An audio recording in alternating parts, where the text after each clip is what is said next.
Gotcha. I'm going to start the recording. We'll kick off here in a minute.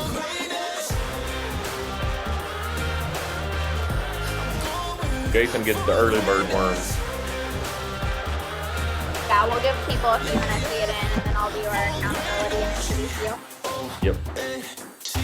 Greatest of all time, baby, believe me. G-O-A-T, greatest of all time, G-O-A-T, greatest of all time, baby, believe me. G-O-A-T, greatest of all time, all time.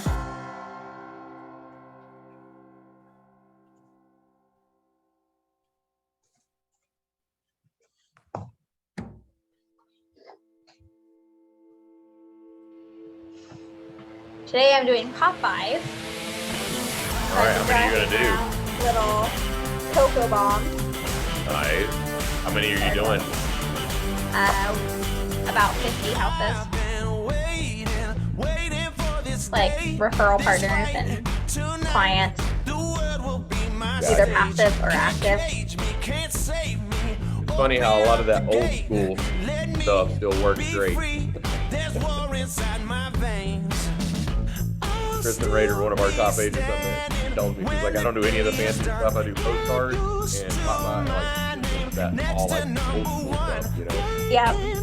It helps her only sell 60-something homes a year. Yeah, they're fun.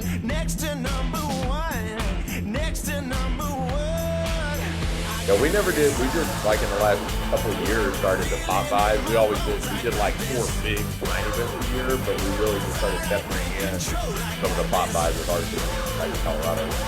That's what I've done too. I've started with one client appreciation event, and I've worked up to doing about 1 a quarter. And then this last year, especially with pandemic, it made the events a little bit more difficult. So I started filling in more Popeyes on top of them. Gotcha. I think we ended up doing like 4 different Popeyes last year. We did pumpkins, the cocoa bombs, pumpkin pies. Yeah, we did one. It was like on July 4th, we did like sparklers and stuff, and we put you light up our business or something, you know, That's corny and cute. funky, and dropped off like 100 of them.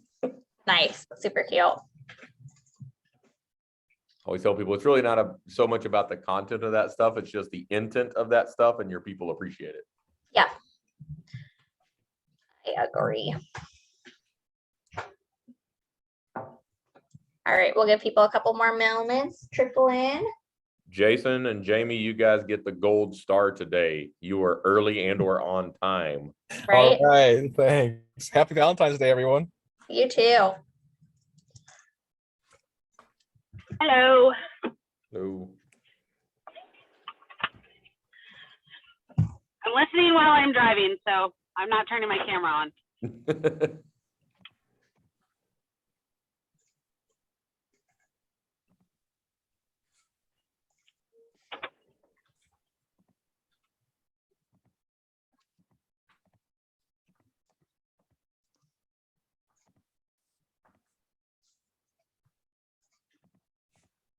Here's Wiz you. coming in.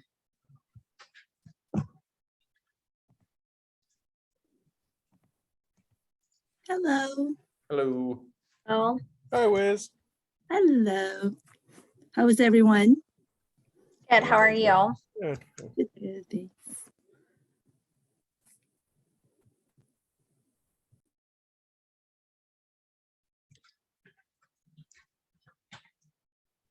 I have a question. Yeah. I missed the Ignite webinars last month or last week, and I've been trying to get in there and find them, and I cannot find them anywhere. Can you post a link or something maybe? On the KW Tech Help side? Yeah, I did, and I went to Ignite, and then I went to student instruction or whatever it's called, and there's a link it tells you to follow, and I was messing with it all morning and could not get like last week. It didn't have dates anywhere, the stuff I could find. So if you go to kwtechhelp.com, there's a recordings tab at the top, and then Ignite is the second one down on the right. And then there's a playlist, and it has all of them listed on the playlist. There's 65 in total. Well, you can match up the date to the Okay. which one it is. So it starts like the most recent ones on the top, it looks like. Financial homes, and then it starts with Ignite Your Business, Build Your Business, Find Your Business, and go through those ones. Okay. As soon as I Yeah, get quarter that, ones on the very I'll double top. check it. Okay. All right. Thank you. I'll try that. Perfect.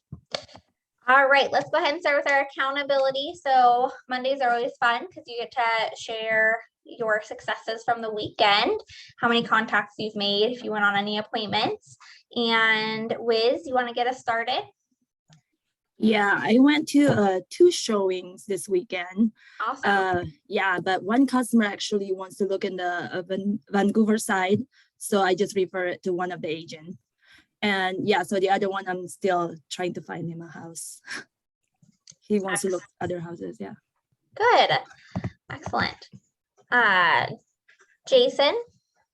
No showings or appointments or anything. I've did a lot of contacts, dropped a lot of business cards, and made a couple phone calls and wrote about a dozen or so emails. Good. Good job. Great. And Jamie? I haven't been following through with Ignite enough. I work full time as a transaction coordinator too, so I'm just trying to get through the material first, and then I can start trying to do the contacts. I personally don't know a lot of people that aren't already in real estate. So I'm finding that very difficult. Yeah, I have to get creative with who you know outside through your phone list. Excellent.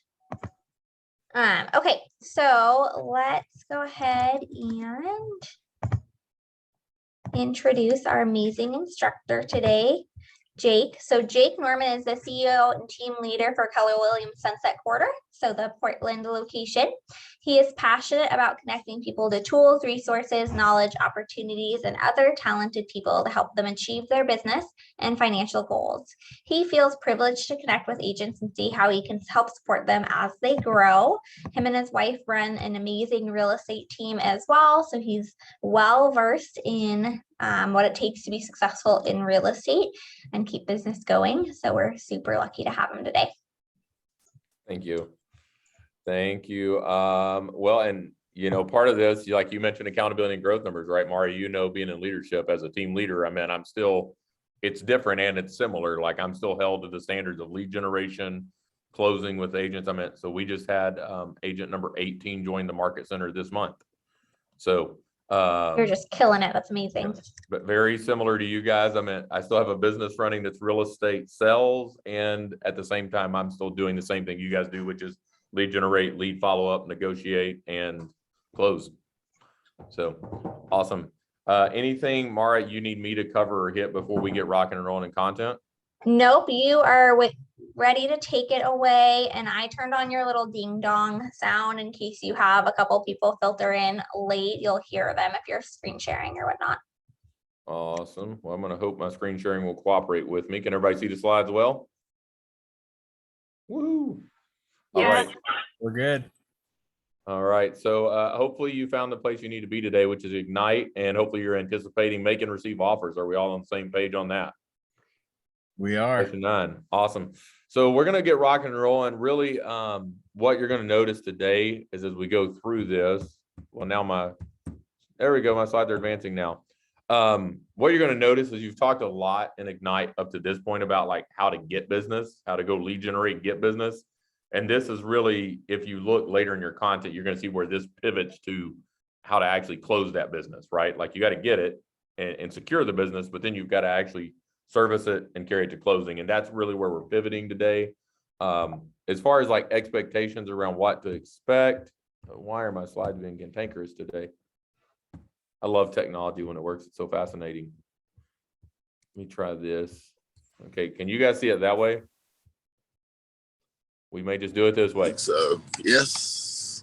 Fantastic. So it's going to look a little different because my slides are being uncooperative at the moment. So let's talk about expectations today. Number one, you're going to learn how to present offers. That's the goal when you're representing a buyer. Number two, you're going to learn how to receive offers when you're a listing agent. You're going to get a lot of opportunities today to do some scripts practice with others in the group. And then also how to set the stage for negotiations, a positive negotiation environment, which we're not going to dive into specific negotiation stuff today. That's going to be next week, but we're going to kind of set the stage for that today. Mara's already kind of went over a lot of your activities. Thornton, you missed out on that. So everyone else reported earlier. What kind of activities did you do this weekend? Any new clients under contract? Any appointments held? How'd that go for you this weekend, Thornton? Oop, did we lose Thornton? Is he frozen? He looks frozen, doesn't he? All right, maybe we'll get him back here in a minute. Awesome. So let's keep rocking and rolling then. We're going to go through on all of these slides just because Mara's already helped us knock that out. I am curious about week 9, if you guys have been hanging into this journey for the entire time.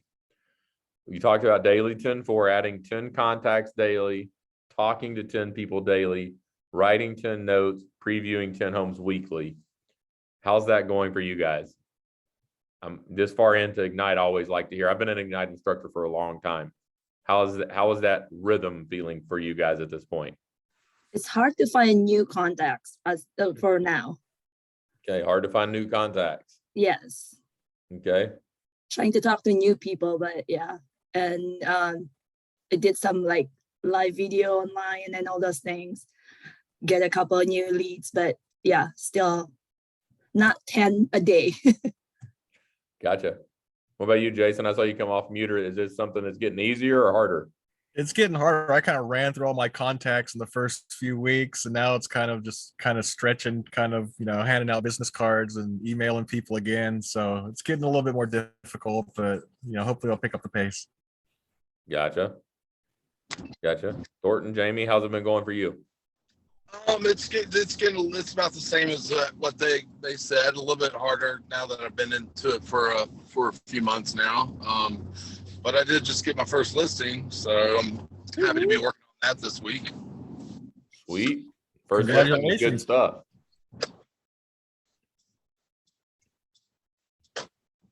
Awesome. Jamie, what about you? Are you finding it easier or harder at this point? Well, like I was explaining earlier, I'm in a weird situation than a lot of new agents in that I've been in real estate on the transaction coordinating side for like 10 years. And I moved to Oregon from Oklahoma a couple of years ago. So I don't know hardly anybody that's not already in real estate. And I already work full-time as a transaction coordinator. So I have not kept up with the contacts and all that. And I'm really at a loss as to how to drum up new people. Like I've sent information to like my people in Oklahoma and stuff, but they're not going to help me get any business going here. So I don't really know how to do that. Gotcha. So I appreciate you guys all sharing, and I want to hopefully encourage you and dispel any limiting beliefs for you guys before we dive into this.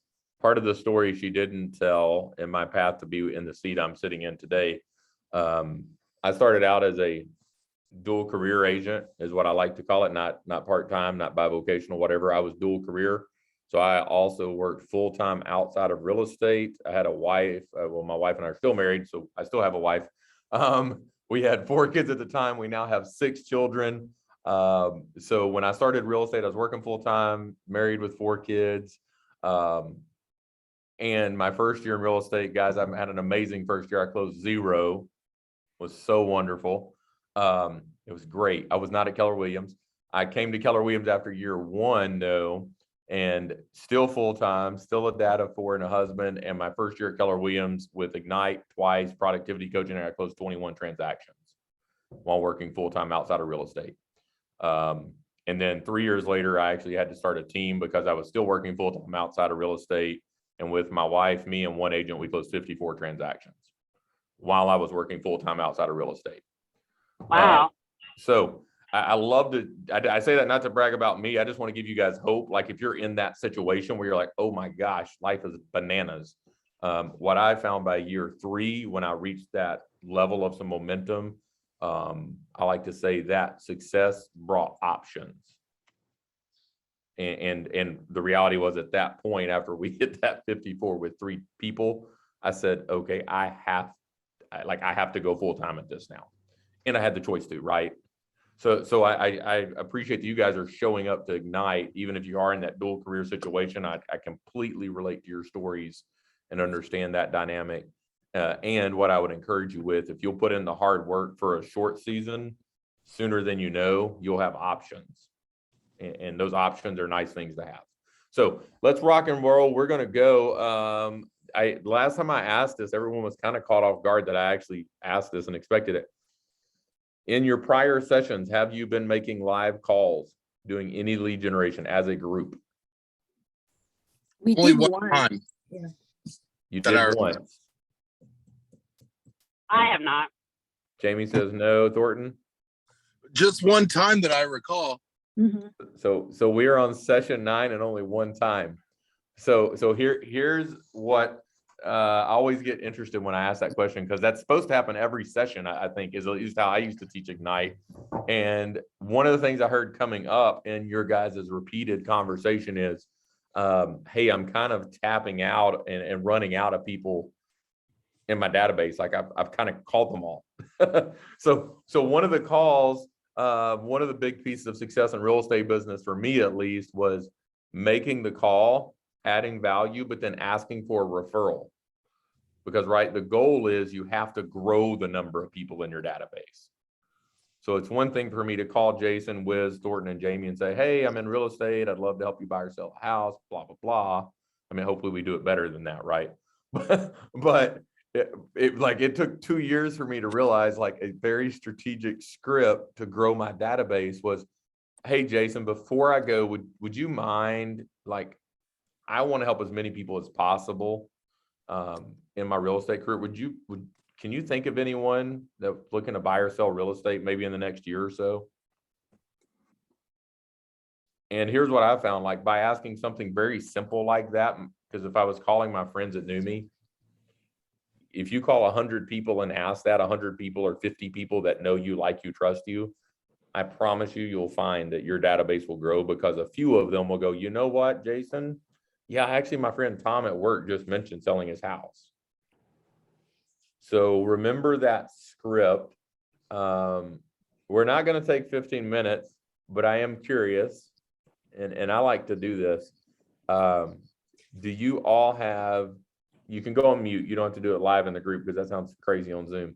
Do you all have 2 people you could call and ask for a referral? Yes. Just 2. 2. Yes, I do. I see Jason do nod, Wiz nod. What about you, Thornton? Could you find 2 people to call and try to ask for a referral? Yeah, I could. Jamie, what about you? I am driving. I'm almost home though, so probably yeah. Okay, so tell you what, I've got 1:16 on the clock. I'm gonna go on mute just so I can kind of listen to you guys, and let's spend the next 10 minutes. If you can get through more than 2 calls, that's great. Some may not answer. Just go make those calls and we'll come back and report back in 10 minutes. So 1:26. Sounds good.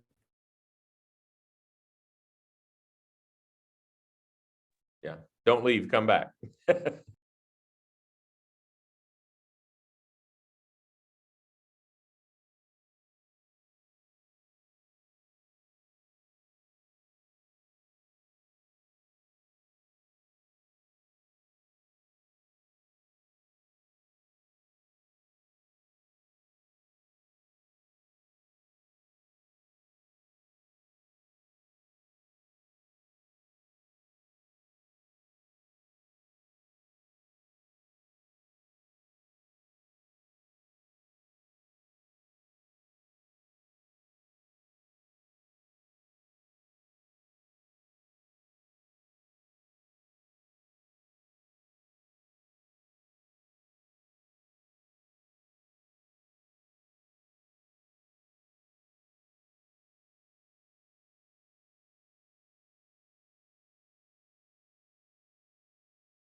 All right, let's go ahead and wrap up calls. If you're still on a call, once you get wrapped up, we'll do a quick report out and then get rocking and rolling through the content.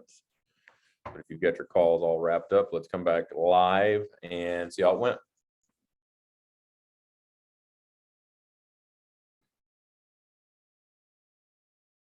How'd it go for you, Wiz? Any luck? I made 5 calls and only 1 pickup. Hey, that's one more than you had before. How did that one go? Right. Yeah, this is actually the girl that I was supposed to text her first before I call her. She said, text me first so we can talk.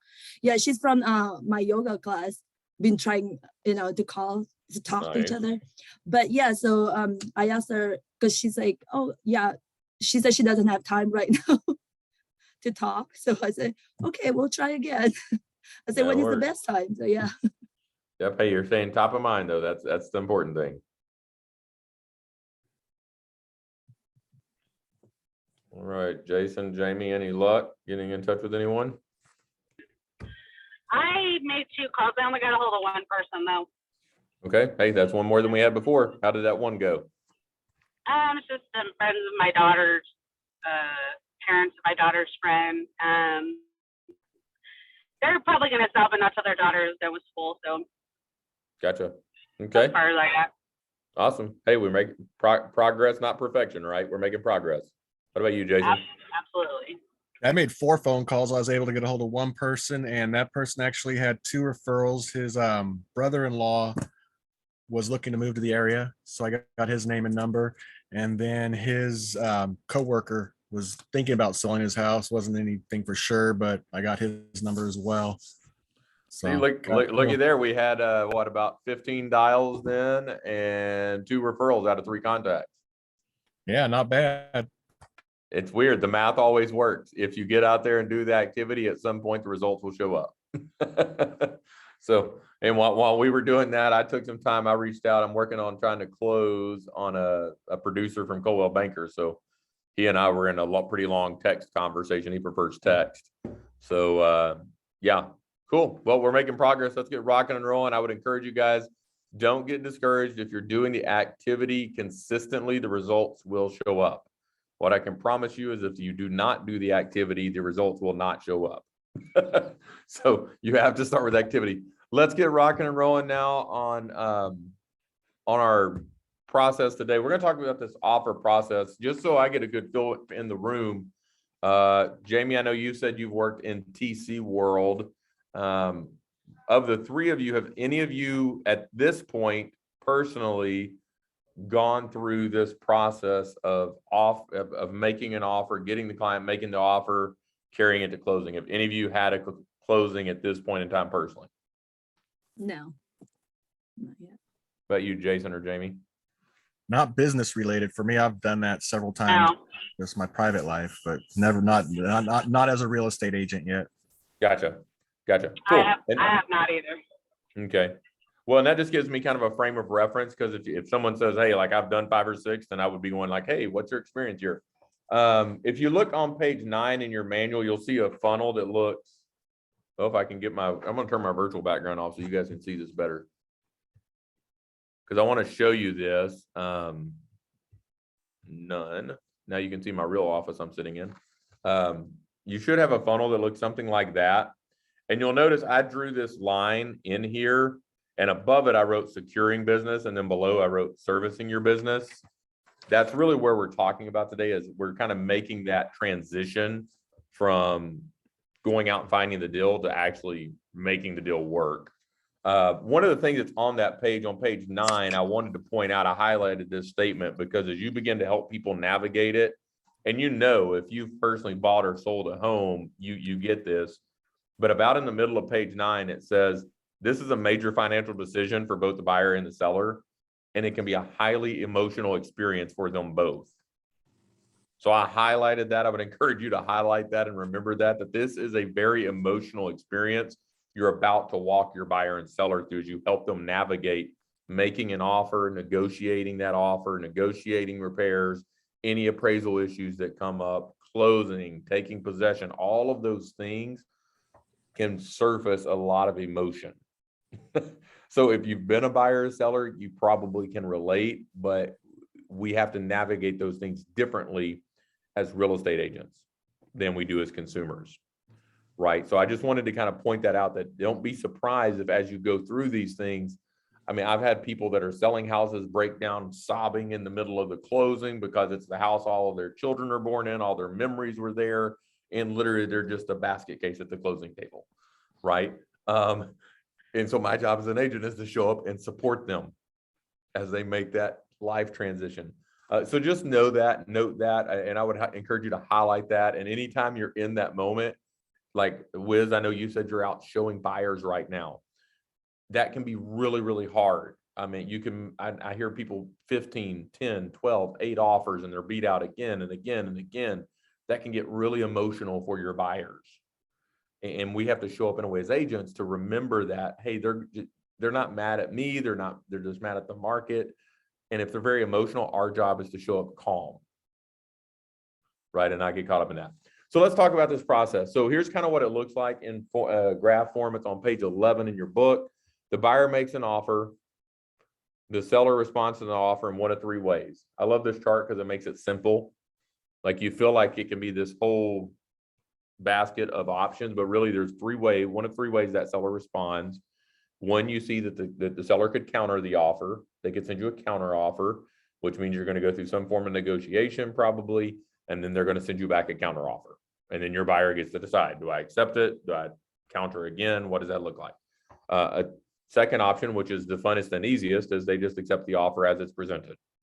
And then that means, boom, we're under contract, we're moving forward. Obviously, the seller has a third option, which what does the chart say is the third option? They could counter it, they could accept it, or they could do what? Reject it. They could say, nope, not interested, we're out. Now, again, I love the statement underneath. That means you as a buyer's agent, if you're working on the buy side, contact that listing agent to learn more, and you find out if no actually means no. Like I'm a big fan of, Jason calls me and says, hey, Jake, my client has decided to reject your buyer's offer. I would say, hey, Jason, I appreciate you letting me know that. I'm just curious, is it no for good or no for now? Like, can I help turn that no to a yes or a maybe? And I'm going to fish and see, like, was my buyer offer insulting? Did it include some kind of terms that I didn't like? So I love that. I would highlight or mark that phrase, or don't assume that no means no if your buyer's offer is rejected, especially in this market. You know, see, you might even be able to see, can you get in a backup position? There's a lot of opportunities there to kind of talk to your productivity coach and or veterans in your office and get some strategies there. So let's keep rocking and rolling here. Go to page 12 in your manual. Here's one thing that I love about this process that we teach in Ignite is I feel like step 1 here, prepare to write the offer, is often overlooked. Like if you go talk to our veteran listing agents, they get a lot of sloppy offers and they're put together poorly and they're not structured well. And if you show up that way and represent your buyer that way, guess what that does to their chance of winning the offer? If your offer looks sloppy, not put together well. How do you think that shows up to the listing agent and the seller? Unprofessional. Unprofessional, you're unprepared, and it's already a hard market. Yeah. Jamie, you work TC. You've probably seen some hot messes when it comes to offers. Oh, yes. Right. So I love that we start actually with prepare to write the offer. And there's actually a checklist in here that you can take care of completely before. Then we go to stage 2, which is actually writing the offer. And there's a checklist for that. And then the third step is actually presenting that offer. So we're going to kind of walk through that. And what you're going to notice if you go to page 13 of your manual, there's a whole checklist for preparing an offer. I want you guys to just take a couple minutes here, scan through that checklist on pages 13. Actually, it's just page 13. Scan through that checklist and how much of that stuff that's on this checklist on page 13, how much of it could be done prior to actually writing the offer? Does everybody have their manual? I guess would be a good question. I see some nods. I'm still driving home. I probably got. Yeah. Don't stare at the manual while you drive, Jamie. That'd be bad. No. So step 1 is obtain the buyer's pre-approval letter. We're just do this kind of survey style. Can we get the buyer's pre-approval letter from the lender prior to writing and submitting in the offer? Yeah. Yes. Absolutely. And that is the absolute best. Here's something, if you're working with a veteran listing agent and you go, hey, Wiz, I'm going to send over my client's offer. I'm trying to get a hold of the lender. I can't get a hold of the lender right now, but as soon as I get a hold of the lender, I'll get you over that pre-approval letter, blah, blah, blah. Is that going to make you more or less confident if I tell you, hey, Wiz, this is Jake. I'm sending my client's offer over. The lender's pre-approval letter is attached with the offer. And oh, by the way, the lender is going to be calling you. It just shows that they're prepared. They mean business. Right? So we can do that. We can reach out to the lender, have that pre-approval letter in hand. You can even get them to write it for that property address. And then you can attach it. And if you want to go the extra mile, you could see if the lender's willing to call the listing agent to set their mind at ease. You can, second step here on the checklist, produce a CMA. Now, I always find this interesting. Every listing agent is told to do a CMA. I oftentimes see buyer's agents overlook using a CMA. Why would you use a comparative market analysis, a CMA, to educate and inform your buyer? Why would that be an important step? It kind of gives them an idea of what the market, that they're at market value or something. Right. So if we know what a market analysis is, it's where we're going to look at a sample one later. It's where we pull all the comps in the neighborhood, in the area, houses like theirs, what sold, what's on market, what didn't sell. If that ever happens, it does occasionally, not as much nowadays. 9 years ago when I started, it did. But that's a really important document for a buyer too, because Jason, if you're working with me as an agent, wouldn't that be important to you to know, like, hey, this is what activity is happening. And when I tell you, hey, you need to write this offer probably to win in this scenario, in this market, at least you can look and I have some evidence to justify what I'm telling you. Yeah, for sure. Like, especially like in this conversation, right? In this market, sometimes it's like, oh, hey, Wiz, by the way, we're going to have to, you're probably, to win this offer, you're going to have to write an offer $40,000 over list price. Now, if I tell you that, you want to go throw up a little bit, and doesn't it make it at least make a little more sense if I actually present you a CMA that says, hey, here's where that information's coming from. Houses sold 6 months ago for this much, or 3 months ago for this much. Here's what the stuff currently on market is. Here's what's under contract, which shows me the market is trending upward. And that's where I'm getting this number. I'm not just pulling it out of thin air for fun. Right? So you can produce a CMA. I'm going to show you an example one later. You can talk about the tax records going back, public record, looking at what did the house sell for in the past. That can be really informative if it's like the sellers just bought the house last year and, there's now having to sell. If they didn't bring a lot of money down, it may be pretty tight. Whereas if they bought it 15 years ago and they haven't refinanced, they probably have a truck ton of equity in that property, right? Ensuring the property is still available. Like in the way, at the pace this market moves, is it possible that I've got an active listing? A client wants to write buyer wants to write an offer on it. And between the time Jason shows the house, speaks to their client, writes the offer and sends it, is it possible the listing could go under contract and I just haven't had time to change it in MLS yet? Yeah, that's happened to me before, and that was a long time ago when the Absolutely. market wasn't as hot as it is now. So Right. So why put your buyer through the heartache and headache of going through this whole offer, putting it all together, send it all over only to find out it's already under contract? So one great step is actually call that listing agent and go, hey, Jason, this is Jake. My client loved your house over 123 Main Street. We're going to be writing an offer. And before I did, I just wanted to check. Do you currently have any offers in hand? And if so, how many? Awesome. Hey, Jason, are there any prices, right? Like other than price, what are some terms? What are the things your seller's looking for?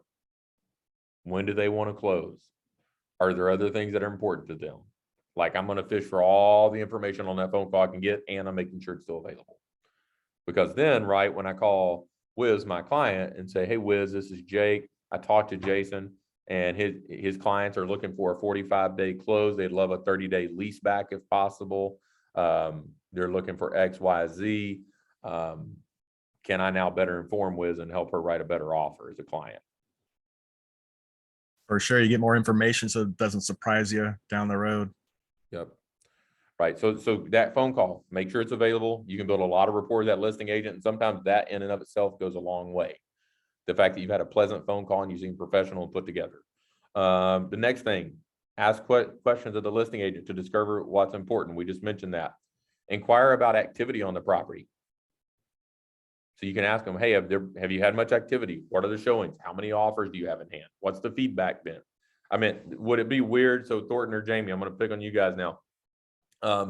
Would it be interesting to know in this market, if you notice the house has been sitting for, let's say, 17 days, would that be a reason to kind of ask what's happening? Absolutely. Yes. Right? I mean, unless it's like a really high price, but you know, if, like in my market center, if it was, you know, like between 300,000 and 400,000, and it's been on the market more than 2 weeks, then yeah, you need to ask what's going on. Yeah, right. Like, and it's just good to know, like, even if you're at the very front end of like the launch kind of weekend, if you will, and they're like, hey, we have open houses planned on Saturday and Sunday. We've already got 52 showings scheduled. Like, it's good to know that stuff on the front end. Obtain a seller's property disclosure. Could you potentially reach out to the selling agent, the listing agent rather, and ask them for the property disclosure so you can go in better informed? You could. Now, all of these things, again, you're as a buyer's agent are doing all that you can to represent that buyer at the highest level. Would it be helpful information if you can get it? Would it be helpful to know that, oh, the roof needs replaced, by the way? Big deal, right? That's a big high ticket item. You probably would want to make the offer knowing that rather than be blindsided by it. Or, oh, hey, by the way, it needs $28,000 of foundation repair done. It'd be a big deal. Right. So all of that can surface through the property disclosure. And then also, obviously, in this market, especially find out, do you have other offers? Do you anticipate other offers? What can you get there? Now, the cool thing is everything on page 13, all those things we just mentioned, how much of that can you do prior to actually writing the offer? What was that, Jason? All of it. You can do it all. Every bit of that. Yeah. Right. Now, it takes a little bit of work. But if you actually went through all of those steps, would you be able to better advise your client and write a better offer? Much better. I think they'd feel more confident in you as well as an agent if you had all that prepared. Yep. Well, and then we know in this market, right, as a buyer's agent, how important is it that we show up well and write like really solid, good offers if we even want a shot? Right. That's super important. So I love that that's really where we teach the process starts, is actually preparing to write the offer, not just getting in there and winging it. So let's go ahead to page 14 and talk about writing the offer. I'm just going to kind of hit some highlights here. I went through and highlighted some things that I would recommend to you guys. Ensure your buyer understands the earnest money process, like when you need the check delivered, who it's made out to, how much it's going to be, also how it's going to be deposited or held and such. One of my early mistakes as an agent, my very first buyer actually I ever had 8 years ago, I guess. I told them their earnest money check would be held by the title company and deposited and distributed at closing, which was actually was incorrect. The deposit would be made in right away, and that check would clear the bank immediately, pretty much. And so I got a call from my client saying, hey, I thought you said that check wouldn't clear until the end of the transaction. Oops. Now, luckily, they were of enough means that it didn't cause them to have a negative balance and overdraft fees and all that. But I incorrectly advised my client on buyer number one. Guess what I didn't ever do again? So I would definitely make sure that they understand the process of writing the offer. Here it even suggests that it can be written at the same time of the offer. I would encourage you, because earnest money can vary based on market to market or state to state. I would encourage you to get with your productivity coach and or principal broker and talk to them about the earnest money process to make sure you understand it and how it can be best handled. Another thing it mentions here, so if you have anywhere it's saying like eEdge, my transactions, all that lingo, by the way, in the manual, scratch that out. eEdge is KW Command now. I mean, it's not the same, but think KW Command. So think Command, and where it says my transactions, think opportunities. So when you're in Command, there's that opportunities tab. I will just show you guys if my computer will cooperate. I've got it pulled up for us. I wanted to show you guys. Does everyone know where to get to command and get to opportunities? Oh yeah. Jamie does. She's done TC. She knows it. So if you're in your home dashboard, mine looks weird because all our database lives under my wife's name.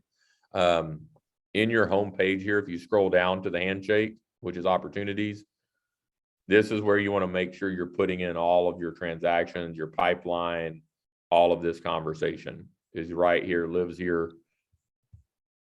And anyway, can you guys see that? It just says screen share is paused. No, can't see it right Okay, now. let's try that. There, Let's right try there. again. Boom. Why? That is so weird. Every time I go into my internet browser, it pauses it. That's strange. Okay, so I don't know why that's happening. Technology is fascinating today.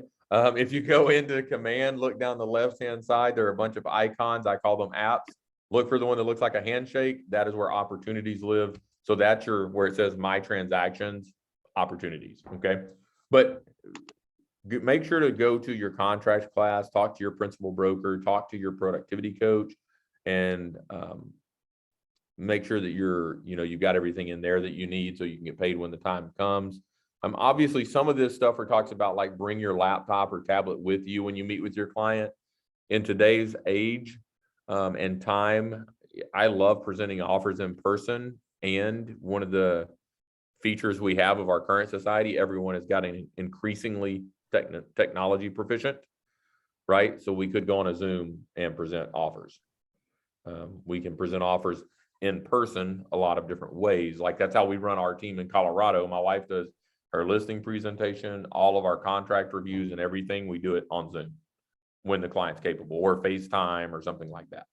So you could present it in person digitally, but I always make sure, like what I would highly recommend you do is prepare your client so that however you're meeting, you prepare them for that.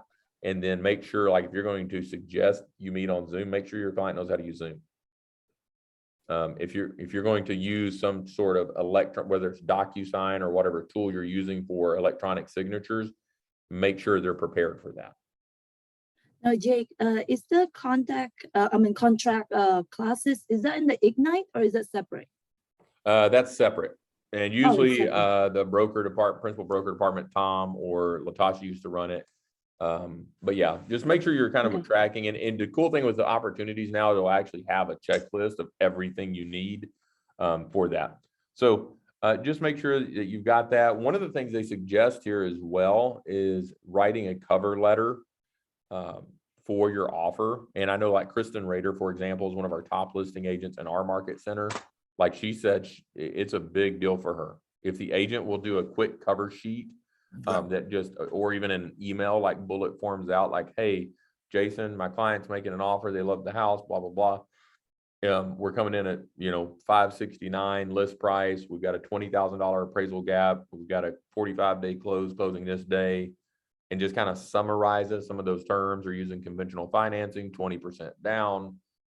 Like that's kind of what we mean by cover letter. So is that the same as like a what they used to call a love letter? Like, I love this house. So not really. Okay. Because they made that illegal just recently in the state of Oregon. So okay. Yeah, correct. So what it really looks more like, because, and that's what, I made a note here on page 14, it says it humanizes the offer. I actually wrote avoid love letters because of that. But what the cover sheet now really looks like is, let's say you're the listing agent, Jason, my cover sheet would look like, hey, Jason, my clients love the listing over at 123 Main Street. We're presenting an offer, see attached, or, whatever, see offer. We're coming in at whatever the list price, $650. We've got a $20,000 appraisal gap. We're using conventional financing with 20% down, closing in 30 days, whatever the terms are, and just leave it at that. You don't have to get into all the, hey, they have 3 puppy dogs and 5 children or whatever. Of course, we don't want to go into there, but you can. If like Kristen, the thing that she likes, and a lot of our top listing agents, that gives them a quick snapshot of what your offer looks like. And like, are you writing a serious, legit offer, or are you, hey, I just wrote an offer 40,000 under list price in this market. So And there's actually some suggestions on that. Again, once you send all that, you need to create an opportunity in the opportunity section of Command, just so you can make sure that gets uploaded, upload your doc, submit that for compliance. That's required. I believe our principal brokers like it within, and state requires within 72 hours, if I'm not mistaken. I think that's the timeline, but you want to make sure that opportunity goes in, because ultimately, if you get that to closing, what do you want to get at the end of the closing? Your check. A check. And guess what you do not get if you are not in compliance and your docs are not submitted Your and check. approved? So start that opportunity early, get your documents uploaded. And if you don't know how, I would encourage you to run a few transactions without a transaction coordinator. Ultimately, a transaction coordinator is a great step towards hiring an assistant someday, and they will take a lot of leverage off your plate. If you get one that is good at what they're doing. So let's keep rocking. Yep, there you go. So let's talk about that checklist now. Again, we had a checklist for preparing. Let's talk about a checklist for writing an offer, page 15. Price and terms, obviously consult with your buyer. Again, in light of the CMA that you've shown them. Here, here's kind of the market, and you help them arrive at the most logical offering based on a CMA. So almost just think of this just like a listing agent, even if you're working with the buyer, just like a listing agent. Like, what does a listing agent do based on the CMA? Hey, based on the CMA, this is the price range I would recommend. What would you like to do? Same thing for a buyer. Hey, based on the CMA, this is the range. I think the house is probably going to go under contract somewhere in this range. So I recommend, Jason, you write an offer somewhere in this range. What would you like to do based on the information I've given you? And again, it's their decision. Again, if you get that property disclosure, or you get information about, hey, the foundation needs repaired, the roof needs replaced, the electrical box is fried, whatever. Make sure your client knows that before they write the offer, because they may want to put those things, take those things into consideration. Conveyances, that is super important. What do we mean by conveyances, by the way? You can read the description there if you know what it's talking about. What does it mean? Sometimes it's termed inclusions and exclusions. Would it be a big deal if your client thinks the refrigerator is included with the sale of the home, and they get there and find out the refrigerator is gone? Right, especially nowadays, like some of these nice refrigerators can cost like $5-10 grand. It's crazy what they can cost. So that's where you're going to really make sure that with the listing agent, the MLS, your client there, that everyone's tracking that, hey, the refrigerator stays, the washer and dryer do not, like all those inclusions and exclusions are correct. Now, in reality, let's say that Jason is my client. He gets an amazing offer that he loves, but the buyer says, hey, we would like the washer and dryer to stay. Is it potentially negotiable that you, Jason, as my client, would say, you know what, Jake, they gave me everything I want. Actually, I'm good leaving the washer and dryer. Right. So it mentions here, these items are often up for negotiation, even if they're maybe sold outside of the real estate transaction. Right. So earnest money, obviously you want to make sure that you're counseling them about what the earnest money is, how it's handled. A lot of times you hear 1% and the price points we're in, not the 2 or 3. That's actually one way in this market you might get a competitive advantage, by the way, if your client does have the cash to put a 2 or 3% earnest money down, right? You could do that as a way to give them leverage. I hear some people too doing some crazy things like, hey, it's going to be released upon, clearing the inspection, or released so many days in, like that. You just counsel your client, know your options. But remember, what is earnest money ultimately? Why does a buyer put down earnest money? There's a shows intent to buy. Yep, intent, and what a word we use a lot in real estate is good faith. Good faith. It demonstrates good faith that I intend to buy this home and complete the transaction. Right, and kind of skin in the game, if you will. Time for the seller acceptance. So obviously, how many of it, if you've seen any comments, I know Wiz, you said you're showing property. How many times do we right now? We're coming up on, well, what is today? Today is Monday. Today, a lot of times, if you were out showing last weekend, the reality is probably a lot of listing agents that, hey, we're receiving offers, we'll review offers and respond on Monday. So make sure, like, you can put, as a buyer's agent, can you put, Like, let's say they said their deadline was today. Could you have went out, written an offer and put February 13th or February 12th, even though they set a deadline of the 14th? You could. Is it likely they're going to care? Maybe, maybe not, right? Like if you write them an amazing offer, who knows? So just be sure you're tracking that. And again, that's where communicating with the listing agent is important. Financing terms, make sure that you're writing that and representing that correctly, that you've talked to the lender. It amazes me how often agents and lenders don't communicate well. Like, talk to your lender, make sure, like, can the buyer do this deal?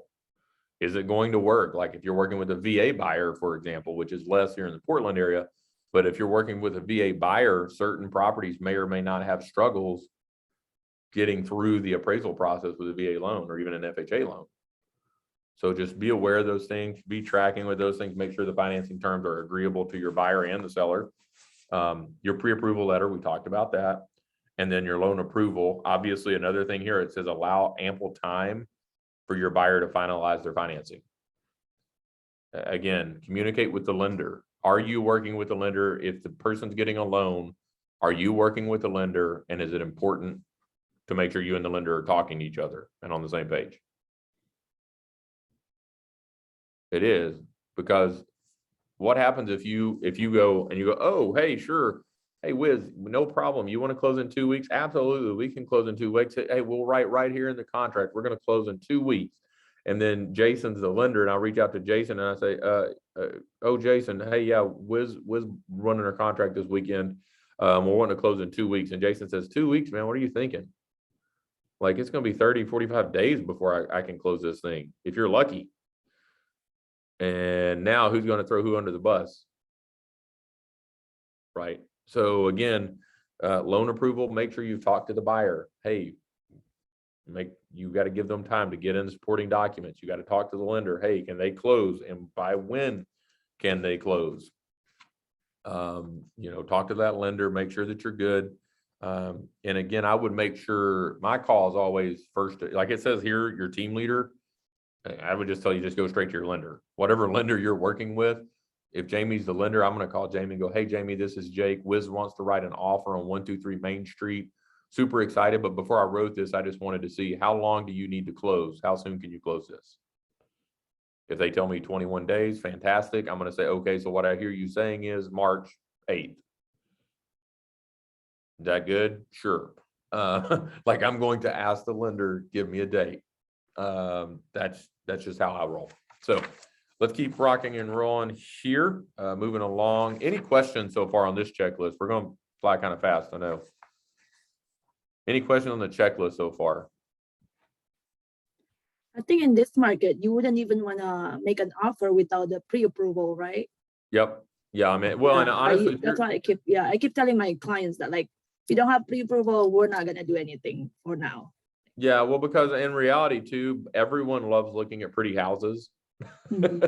So Sure. here's what can happen if you don't have a pre-approval from someone. You could be out showing someone a house for weekend after weekend, only to find out they actually can't even buy a house. And I don't want you to do that. You could choose to. I don't want you to do that, right? Just for fun. Again, closing date. Now, who are our parties in this? We've got our buyer, we've got the seller. Who else might be important to coordinate with as far as around closing date? We mentioned one already. Lender, right? The lender. Who else is going to be involved with closing most likely? Escrow. The Yeah, title that's it. company. You might want to start talking to them and kind of coordinate that. The material suggests on page 16, if you could get, like, if you do it on Tuesday, Wednesday, or Thursday, sometimes that might be a little easier than a Monday or a Friday, because if you go Monday, you have the weekend before. So you just have to make sure you're really on it on like the Thursday, Friday. Or if it's on a Thursday, you still got Friday to wrap up loose ends before the weekend hits. So just some suggestions there. Home warranty, obviously, if one is being provided or purchased, you want to make sure you have those details. Repair limits, as far as like if there's going to be like some kind of concession made to the buyer to repair flooring or whatever. One thing on that is, do note that there are limits on how much that can be sometimes based on the type of financing. And always would just say, ask the lender, find out from the lender, like, hey, they're going to, the seller, even if it's during the inspection, the seller's agreed to give X amount for flooring. Just make sure that's not going to be a problem with the lender and how they want that to be handled. Special clauses or contingencies, obviously in this day and age, what are some kind of special clauses we often see? Stuff about appraisal gap. Hey, if it appraises low, my client will bring $20,000 or $40,000 to, close that appraisal gap. Or like when my wife and I bought a home here, we wrote in there, we would not ask for any singular repair that was under $1,000. So we just were trying to give the seller some assurance we weren't going to nitpick them at the inspection. So that's, some things you might be writing in there as well. And then of course we mentioned cover letter. Let's pause. We've been going at it for a minute. What questions are sticking out so far? We're making pretty good time. Anything jumping out? Any questions or even ahas at this point?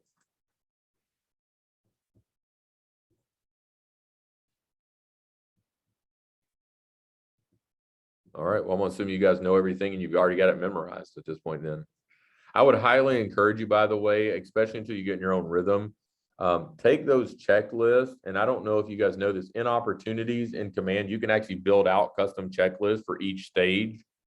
So you could literally like build that out. And so that as soon as you drop your contact into that phase of opportunity, Command would automatically remind you to do those things. So you can actually automate it and customize it, where as soon as you, like, let's say Jamie's my client, I drop her in the offer or that stage of Command, it would automatically say, okay, well, you need to do boom, boom, boom, boom, boom. The reason that's important, by the way, is you may say, well, I know what I'm doing. I know how to do it.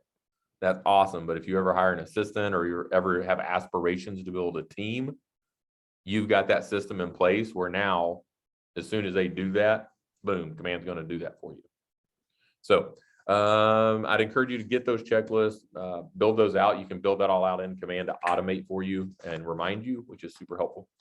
Let's keep rocking and rolling. We're going to talk about some scripting here. Scripting could be interesting. So we have a smaller group. Let's look at page 17.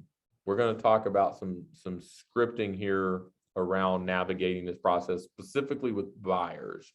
So at the top, there's a script that says when the buyer wants the seller to make repairs. Somebody read that script for me there. It's that first paragraph under that statement. When the buyer wants the seller to make repairs. Somebody just read that. I will. Okay.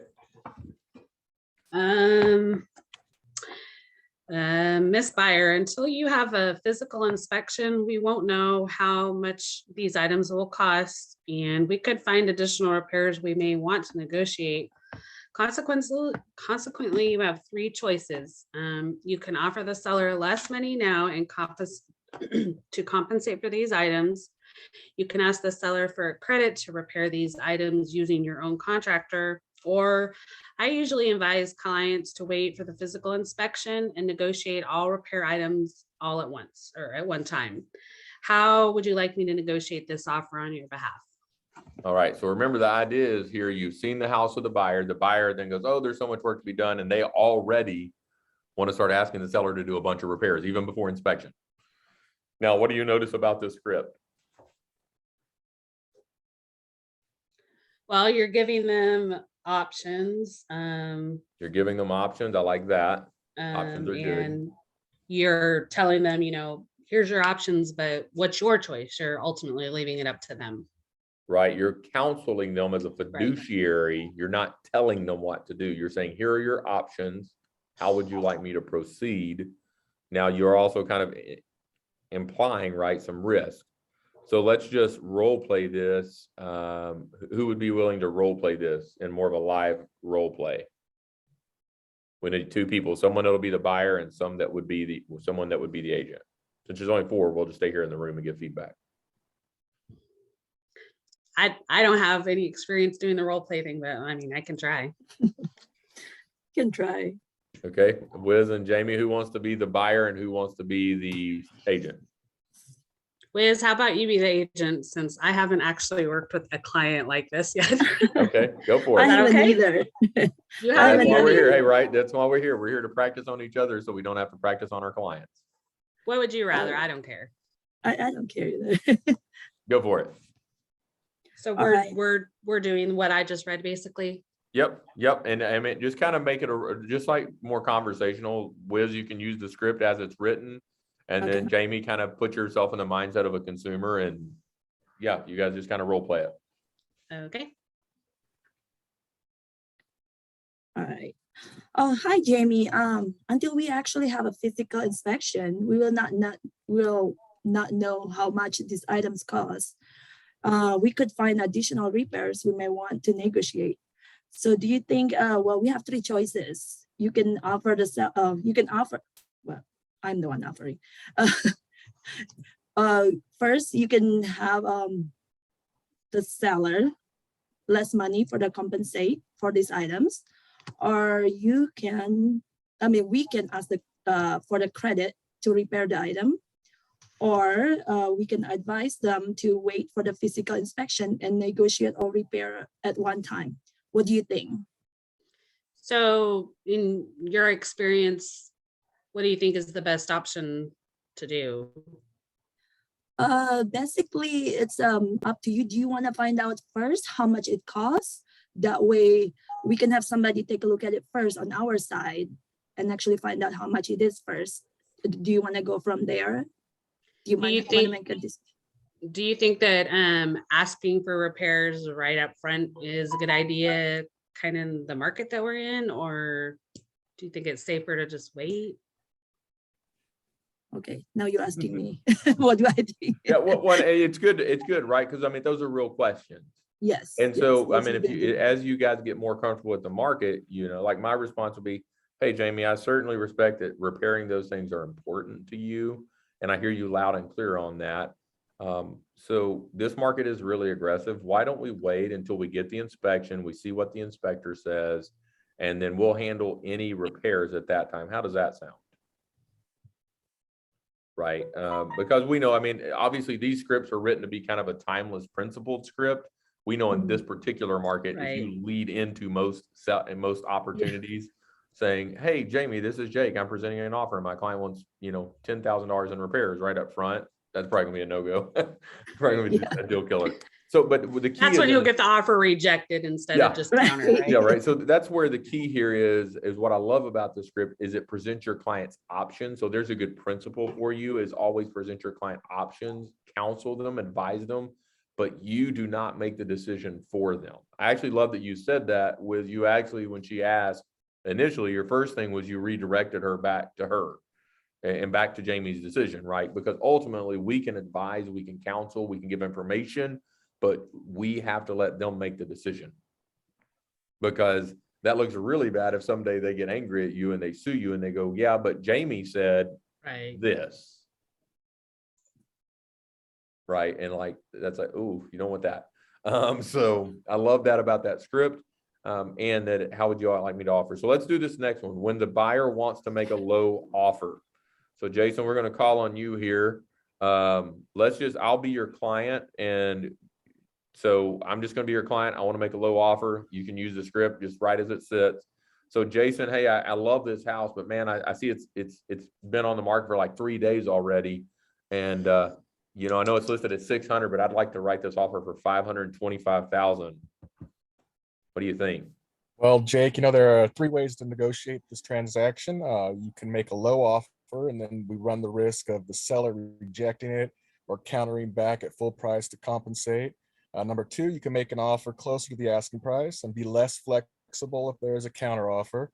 3, if you really want this home and are concerned that another buyer may purchase it, you can just make the full price offer and give the seller what they want. It's your choice. How would you like me to proceed with this negotiation? Right. So easy script. Again, you presented options, you gave counsel, but you did not make the decision. The script deflects the decision back to me. Now you can obviously add some nuance to that if they go, if I were to say, well, man, I really love this house. I mean, it is perfect for me and my family. I mean, it's in the ideal neighborhood. It's in the right price point. I really want to get it. Then my response is probably going to be, so what I hear you saying is you really want this home and you don't want another buyer to end up purchasing it, do you? So the safest thing here is to give the seller the price they've requested, Or of course, in this market, if we've seen the CMA and if we think it's probably a 40,000 over situation, we give them that advice. Offer a little bit more. Yeah. You know, right. So Big we have to market. know the market of the moment. However, we could just kind of point back to that and go, here's what I hear you saying. Is that accurate? It sounds like you want to make sure you and your family, you get this home. Yep. Yes. Okay, fantastic. And there you go.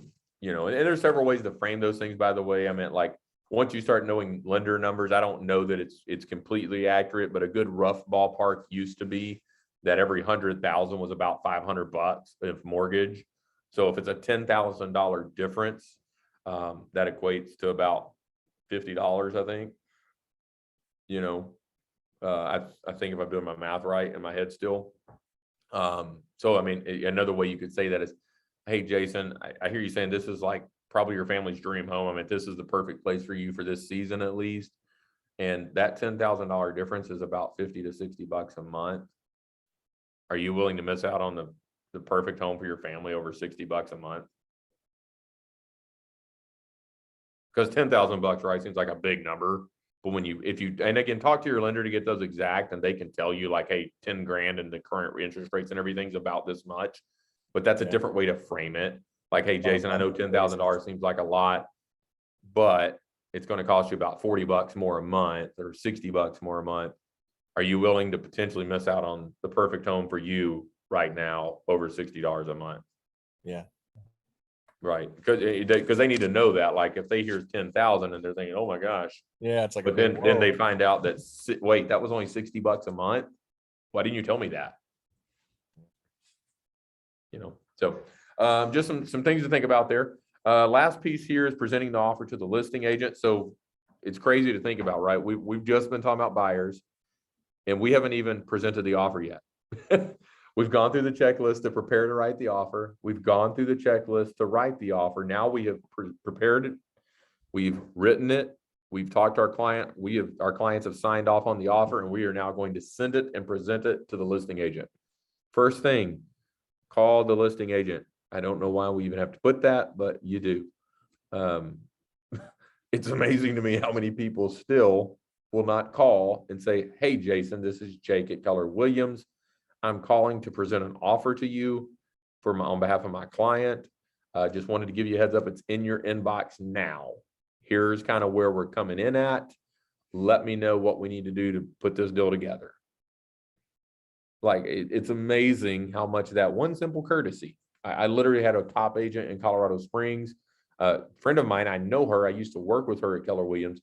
She sent an offer on one of our properties. We had a whole flurry of activity on it, flurry of offers.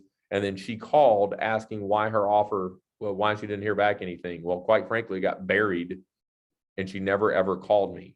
She never, ever bothered to even send me a text, a phone call, nothing. She just sent an offer without informing me. And it went to my spam folder because she does a lot of recruiting.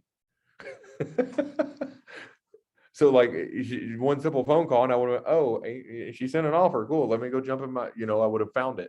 I mean, it wasn't a competitive offer, so it didn't matter. But that simple act, call them. I would suggest in this day and age, obviously, if you don't get them over the phone, shoot them a text too. Hey, Jason, sending you an offer. Here's the terms. Kind of like a quick cover letter via text, if you will. Let them know an offer is coming, though. That way they have a heads up. Obviously, in this market, it's really important to know when the deadline is going to be, all that. Whichever program you're using, DocuSign or whatever, obviously you're going to use that for that second step. The third thing it mentions here is request a reply within the shortest amount of time your market will allow. I would highlight that part. In this current market, working with buyers, if you put hey, I showed the house at 8 a.m. and I wanted a response by 5 p.m. on day one of showings, I'm going to guess most listing agents will be like, yeah, good luck with that. So, now that's not to say, oftentimes we train all of the agents on our team. I don't care, Jason, if you put a deadline and like, hey, we're receiving offers, offer deadline is Monday at 5 p.m. and it's Friday and I'm showing on Saturday, I'm still going to call you and say, hey, Jason, this is Jake over at Keller Williams. How's it going? I'm going to build rapport. And I'm gonna say, look, my clients love the house. Quite frankly, we want this house. They want that house. So what I need to do, and I'm gonna get everything I can get information wise. And I'm gonna say, if I send you the perfect offer today, is there any chance your sellers would sign off before Monday? You can say no, and I'm really unattached to the outcome. But what I do know is if you say, Jake, you send me the perfect offer and I'll see what I can do. I'm gonna take that as code for maybe. So I'm gonna call anyway, and I'm gonna be respectful. If I call them like, Jake, look, this is hard and fast. We're not reviewing offers. We're not accepting anything until Monday at 5. I'm gonna put the deadline Monday at 5 or 6. You know, in this market, I mean, that's just, I would highlight that last phrase, the amount of time your market will allow. If the seller counters, you consult with your buyer and either accept that counter offer, or you can counter a counter. I would highly encourage you on that countering counter business. Jamie, you can appreciate this because you've done TC work. If you go down that rabbit trail too far and you get a counter to a counter to a counter to a counter, and it becomes a hot mess eventually paperwork wise, realize, talk to your PB. I'm not a PB in Oregon. Talk to your PB, talk to your productivity coach. Even if you have 10 counter offers, you have your original offer and you have that particular counter offer that was accepted. So if in between counter offer 1 and 10, there's terms that you did not continue forward, the stuff in counter offers 1 through 9 is irrelevant. The only thing that matters is your offer and your counter offer, because those are the only 2 mutually accepted documents by both parties. The accepted counter offer. Correct. Now, again, I would make sure with your PBs, I've seen a lot of hot messes where agents getting this counter to a counter to a counter to a counter, and the agents and the parties assume that all the terms laid out in counter offer 1 through 9 mattered by the time they got to the accepted one of 10. And actually all that both parties agreed to, the buyer, and because remember, this is a buyer and seller agreement. Mhm. The only thing that the buyer and seller have agreed to is, here's the original offer and there's a counter to it. Here is that counter, and we have both now agreed to these terms. Right. None of those other documents have mutually exclusive. They're not mutually executed. Exactly. So talk to your PBs and talk to them about how they would like you to and prefer you to handle that paperwork. Many times I know in my business personally, when it's gotten that messy, I've just said, hey, Jamie, tell you what, rather than have counters to counters to counters, can you do me a favor? Let's just write up a new clean offer with these terms and send it to me. Yeah. I've seen that happen too. Or You know, sometimes and- they do an addendum. Yeah, because if we can do that, then all we have is that offer and client sign, we're done. But anyway, talk to your PBs. Sorry, a little bit of a rabbit trail. I just want to make sure you're tracking that if you get it, because that can happen. So if you're getting into that scenario, ask your PB or your productivity coach, hey, how is the best way to handle this? How do you want me to handle this paperwork trail? Because that's where I've seen some messes happen in those scenarios. So that's basically their thing, though. The seller can counter and they can accept it or not. At this point, remind the buyer too, obviously, right? You're getting ready to present. If they're having second thoughts, remind them of the market conditions. If they get a counter back, like they've went in, at list price, and the seller counters back and says, no, you actually need to go 30 grand over, but we love everything else about your offer. But so if you'll give us 30 grand more whiz, you win. Like, that is a weird conversation, isn't it? I mean, think about that as your client. Like, Jason, if you're my client and you go in offering full price and all the things the seller wants, and then you get a response back that says, hey, Jason, hey, Jake, we love Jason's offer, but you need to become 30 grand more than the listing price. Now, me as the agent get to go back to you and say, hey, Jason, you need to pay $30,000 more than it's listed for. That feels a little strange as a consumer. We're not used to that. I mean, we kind of are in the last few years, but that's so just remind your buyer of the market conditions, help them set their mind at ease that, hey, this isn't unusual. Again, that's where the CMA is really important, because you can point to data and not just opinion. When your buyer's offer is countered and then the buyer wants to kind of recounter that, it's got a script here. Hey, Jason, by countering the seller, it's at the bottom of page 18. The seller has essentially just sold you the home for $200,000. If we continue, or if we counter at 195, it allows the seller to walk away from you or accept another offer in the interim. It is the risk of selling away your dream home for only $5,000. Are you okay with that risk?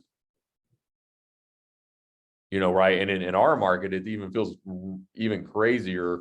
I mean, 200, $5,000 seems like a big number, but I mean, that's a great script, right? Like Wiz, if you're my client and we're getting into this, we're now countering to a counter to a counter, and it comes down to it's $5,000 difference. And I know that's $25 a month roughly. Hey Wiz, what I hear you saying is this is your dream home, and if we counter while we're in this negotiation phase, the seller can walk away altogether or accept another buyer's offer while we're doing all this. And it's not, we're just asking a question. We want to help our client understand, are you okay losing your dream home over $5,000 because the seller has agreed to sell you the house for $600,000? It just frames it a different way. Another way, again, talk to your lender and kind of get that more accurate math at this point with the current rates. But another way to frame that, if the old math would be true, would be, hey Wiz, are you comfortable walking away from your dream home over $25 a month? So get, whatever that number your lender gives you, that's just different ways to frame that. Because if I say that and it is your dream home, what are you thinking at that point, Wiz? If you're my client, I'm like, hey, are you willing to risk losing your dream home over $50 a month? Trying to pressure you, maybe? Well, maybe pressure you, but in the reality, I'm informing you, because how would you feel if later you missed out on your dream home and you did the math and realized after the fact that $50 a month was all it would have taken to get your dream home? You're probably not going to like me much. Right? So just different way to script it. I like to go through, by the way, like I highlighted in my notes, like script, I just highlighted that. So you can go through, do that, and then consolidate. There's also should be an Ignite script book as well in the toolkit. Let's talk about the seller. So we've gone through the buyers, we prepare to write it, we present it. So take those checklists, go over it. Let's talk about sellers now. Thornton, I know you said you've got your first listing. Has anyone worked a listing side as an agent yet? Working on it, not yet. Thornton's hot and heavy in the middle of it. So let's talk about this. Very similar. So we're going to receive the offer now, obviously, step one. We're going to gather. We're on page 19, by the way. Let's go down to this next slide. Why is it doing this today? Sorry, I'm going to go catch us up here. So we're going to receive the offer. We're going to gather information about the buyer. We got a checklist for that as well. Again, all these checklists, I would highly encourage you. Some of it may be pre-built in Command, but I would customize it to however you want to run it. And then present the offer to your clients, and obviously you have to respond. So receive the offer, gather information, present the offer, and then respond. So let's talk about receiving the offer. Obviously, just one of the simple things there under that first step in page 19, it says, if you know or even think there may be other offers coming in, tell the buyer's agent at this time. Again, that's presupposing the buyer's agent has called you to say, hey, Jamie, I'm sending an offer on your listing at 123 Walnut. At that very moment, if I'm Jamie, I am saying, hey, Jake, I appreciate that. Just wanted to give you a heads up. We've had a fantastic showing weekend. We have 3 offers in hand and we're expecting about 6 more. So just wanted to let you know that, because if she lets me know that, I'm going to be aware of that as I talk to my buyer, right? And I put together my offer. So remember, now we've shifted gears. We're now representing the seller, and it's in the seller's best interest for you to create urgency in the buyer. So that's, again, you can let them know that. And then obviously you want to review the offer for accuracy and completeness using that checklist on the next page. You don't, if the contract's a hot mess, it doesn't serve you or your client well to present that mess. It's better to call and say, hey, Jake, got your offer. I appreciate it, but I noticed there's a couple of blanks here not filled in, a couple of boxes not checked. Would you mind, like, just go back, complete those things, and then send me an updated offer, please? And please, if you're the buyer's agent, don't do that. Like, represent us and yourself better. Like, if you send that off, even if you get it fixed, but your offer was a complete hot mess to begin with, you've already put a bad taste in the listing agent's mouth. So I would highly encourage you, talk to your productivity coach, talk to your principal broker. There should be some systems and mechanisms in place there where you can get some people to look over your documents that are experienced so that you can present a clean offer. But if you're the listing agent, you notice it's not complete or accurate. If you notice like they put deadlines and contingency deadlines in there that are completely unrealistic, like don't be afraid to have that conversation and go, hey, we're not going to have those documents in this time. Or, hey, I noticed you put an 8-day closing with a conventional loan. Can I talk to your lender? Stuff like that. So step 2 will be gather information about the buyer. Again, just like you would as a buyer's agent, kind of finding out from the listing agent, hey, what's important to your seller? You can do the same as a listing agent. How long's your buyer been looking? Hey, Jason, I know it's been crazy out there, man. How long have you and your buyers been shopping? Well, 3 months, man. It's been crazy. We've been outbid 10 times. Hey, you know, which lender are you working with? Are they already pre-approved? Do they have anything to sell? Are you contingent? If you're from out of town, why are they moving to this area? Why might that be important? If they're from out of town moving to the area, why would that be an important question if you could get an answer?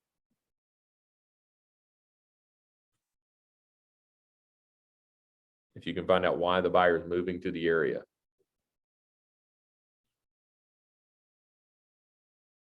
If they're just casually exploring the area and like, hey, I thought it'd be fun to live in Oregon, versus like, hey, I just got a job offer from Intel and I need to be on site by March 3rd. Is that a different level of motivation? 100% is, right? So that's why that question's there. Why did they select this particular property? I mean, I think that's probably a question you got to tread carefully with nowadays, because you might not have a love letter, but you definitely might get some of that nuance in the answer to that question. How did they come up with their offer price? How have they made other offers? And if so, what happened? I mean, that's something that I think, you know, is really big and important nowadays. If you're a listing agent, you're able to say, hey, Wiz, how long have you and your clients been shopping? Oh my gosh, it has been a jungle. We've been beat 10 times. We are so ready. What you just told me is your buyers are pretty motivated. Right. So that's why some of these, or hey, it's been great. You know, it's a little rough, but going pretty well. We haven't made any offers yet. That's a different buyer.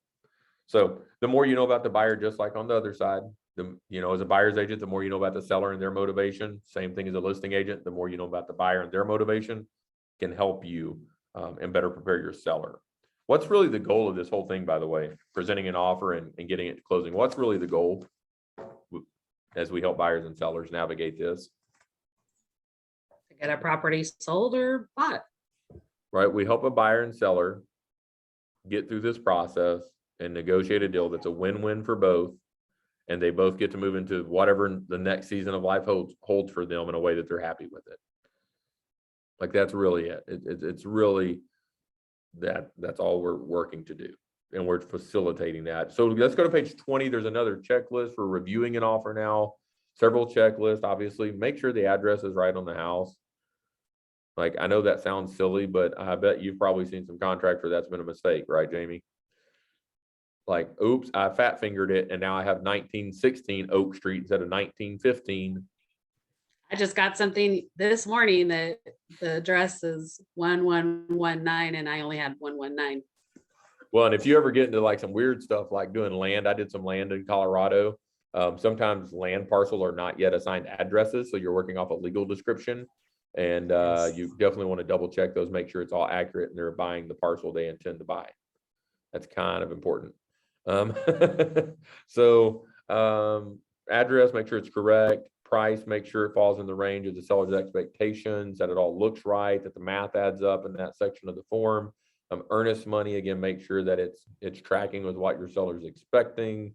I would obviously also suggest making sure your seller understands that process as far as earnest money, how it's handled, all of that. Time for acceptance, make sure like let's say your seller's out on vacation on a cruise until Saturday, where it's Monday. So let's just say they're out on a cruise till next Monday and they get back Monday late. They're completely out of reach from now until next Tuesday. Well, what if the deadline is between now and next Tuesday and you have no way to get in touch with them? Is that going to work for you to review that offer and get it accepted? No. So again, time for acceptance, make sure there's going to be a way to get in touch with your seller. Verify the buyer's pre-approved by what lender, by a lender, that they're ready to, go. That would look kind of embarrassing if you presented an offer and found out the buyer wasn't even capable of buying, and you have to go tell your seller that and terminate over that. Like, oops, they actually hadn't even got a loan yet. Right? So important financing terms, make sure that the financing terms are agreeable to the seller. Like, would be definitely wild if they were like, hey, seller financing, and your seller wasn't offering seller financing, but they signed an offer not catching that. That'd be a big deal. And also just closing, the terms of that financing. Closing date, make sure the closing date will work. Home warranty, again, if there's going to be one provided or purchased, make sure those details are there. Conveyances, highly recommend you review that with your clients. Like, every contract reads a little different. But like, don't make any assumptions. Like, there was a big lawsuit in Colorado over a buyer bought a house with like a custom home theater setup, right? And it had this massive, like, behemoth flat screen TV that was mounted to the wall with a like really expensive surround sound system mounted to the wall. It's mounted to the wall, so the buyer assumed it all stayed. It was a fixture of the house. However, the sellers did not see it as a fixture to the house. They saw it as their theater system that was moving to their next home. So guess what? The buyer shows up for their final walkthrough and $20-something thousand of theater equipment has been taken down that they assumed they were getting. Do you think that caused the problem? Yes, it did. So make sure those conveyances are correct before you sign off on an offer, because essentially if that offer has something in there that you did not intend to include, and your seller scribbles their name on it without catching that, what have the sellers just agreed to do? They've agreed to sell that thing. Like, and it's, I had a deal, guys. This is a stupid example, but it's real. I was selling my own home in Colorado. I had put in my MLS listing. I don't know why this was there. I don't do business here in Oregon yet. So, but in Colorado's MLS, we had to put the number of garage door openers in our contract. So the little remotes, right? So I had put all. I would just put all. I never put a number because I never, like, a client would tell me 2 and then it was only 1, or they tell me 1 and they actually had 12. So I would just put all. And I put all on my own house I was selling. The buyer at the final walkthrough, the agent calls me and he is hot and he is literally angry. Hey, my buyers are out, man. They're backing out of this deal. And I'm like, okay, like, it was my house. I knew everything about it. I literally just spent all night scrubbing the baseboards, like making this thing immaculate to hand it off so the buyer would get a great house. Okay, why? Because the contract says there are 2 garage door remotes and there's only 1 sitting here on the countertop. And I was like, what? It's like, but the MLS just says all. Like, I only have 1 remote. I've never had 2 remotes. I didn't put 2 remotes. But in the offer that he sent, he changed it from all to 2. And he literally was spastic over a garage door remote. And I said, are you serious? Like, you're about to walk away from an $8,000 commission check over a garage door opener. Maybe that could be a closing gift. And then he spazzed, and I said, you know what? I will personally go buy your clients a closing gift, and I will put it in the house for them. So I went and bought them a congratulations on your new home card, put a $100 Lowe's gift card in there. But I literally had an agent and their client, supposedly, because theoretically that agent should only be speaking on behalf of his client, but they were supposedly going to terminate because I only provided 1 garage door remote instead of 2. Now, had I read the contract more clearly, I would have caught on the conveyances that they expected 2 garage door remotes. So just a weird, quirky story, but it actually happened to me. Repairs, make sure that, part of that process is making sure it's going. I think I heard somebody comment there.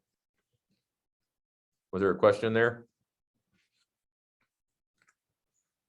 Gotcha. Repairs, I mean, obviously you want to make sure too that that's in line, or that review the request of repairs with the seller. Hey, this buyers are asking you to do X, Y, Z. Honestly, as you go through, you'll probably talk about that as a final walkthrough. That's a big thing, making sure that what was agreed to be done is done. Special clauses, again, contingencies. Hey, are there appraisal gaps, inspection waivers, blah, blah, blah. Like, what does that look like? If the house is in an HOA, Obviously, you want to get those documents. That's really important. Don't overlook that or de-emphasize that to your client. Like, if that HOA is not financially stable, if there's some kind of special assessment about to happen or going on, or like, make sure those documents are gotten. Make sure your seller, can initiate that process early on. Many times a seller can get to those themselves.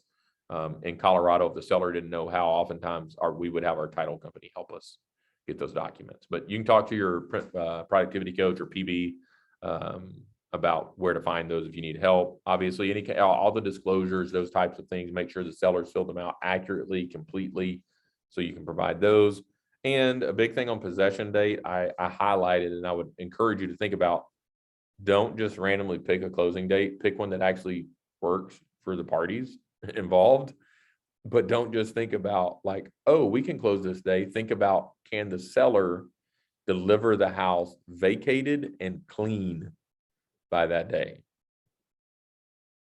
Like, that is something that, like, because the last thing you want is to be the day before closing or the day of closing, or whenever, the buyer does the final walkthrough, your seller has gotten all their stuff out, but the house is a disaster and it's dirty and it's filthy and it's gross.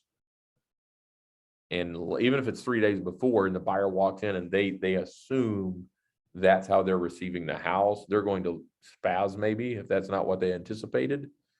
Even if your seller has a cleaner scheduled the next day, well, maybe you should coordinate that and let the buyer's agent know, hey, you can go today, but the cleaners are coming tomorrow. You might want to do your walkthrough tomorrow. So just make sure that possession date takes into account for that. I highlighted that you allow your seller sufficient time to vacate and clean the property if necessary. Because again, your goal is get to successful closing here. And if the buyer walks in and that property is a hot mess and they're expecting their glorious brand new first home and it's a hot mess, that might put a damper on the situation. So third part, present your offer to your client.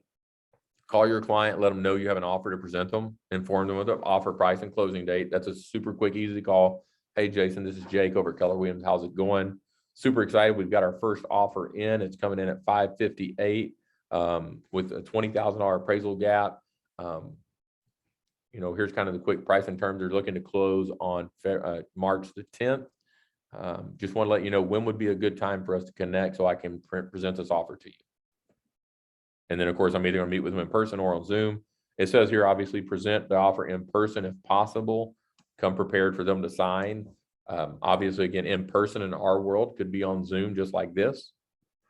And I would say, if you're going to present over Zoom, like you saw today, for some reason, the technology is being quirky. Test ran it before. I test ran it before, and this is not the normal PowerPoint that I'm using file, and it's acting quirky. Now I had to adjust and overcome. So I would encourage you, if you're going to meet with your client, test the tech first if you're going to present it over technology, and make sure your client is somewhat tech savvy. Ask them, hey, what tools are you used to using? Now here's a big one. I think as you present the third thing there, keep the tone of the conversation positive, as positive as possible. Never criticize the buyer, their agent, or their offer. Why do you think that's important? To not criticize the other agent, not criticize the other buyer, their offer. Why is that important? You might be doing business with them later. Again, You might end up working with that agent again. Definitely wouldn't want to put that bad taste in the mouth, right? Why else is that important?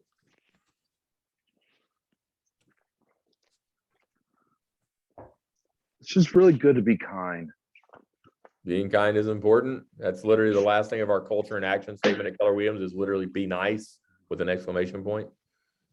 Jason, if you're my seller and I'm working with you as your agent and we get an offer, and the way I open presenting that offer is, Jason, we got this offer, man, it is so low, it's ridiculous.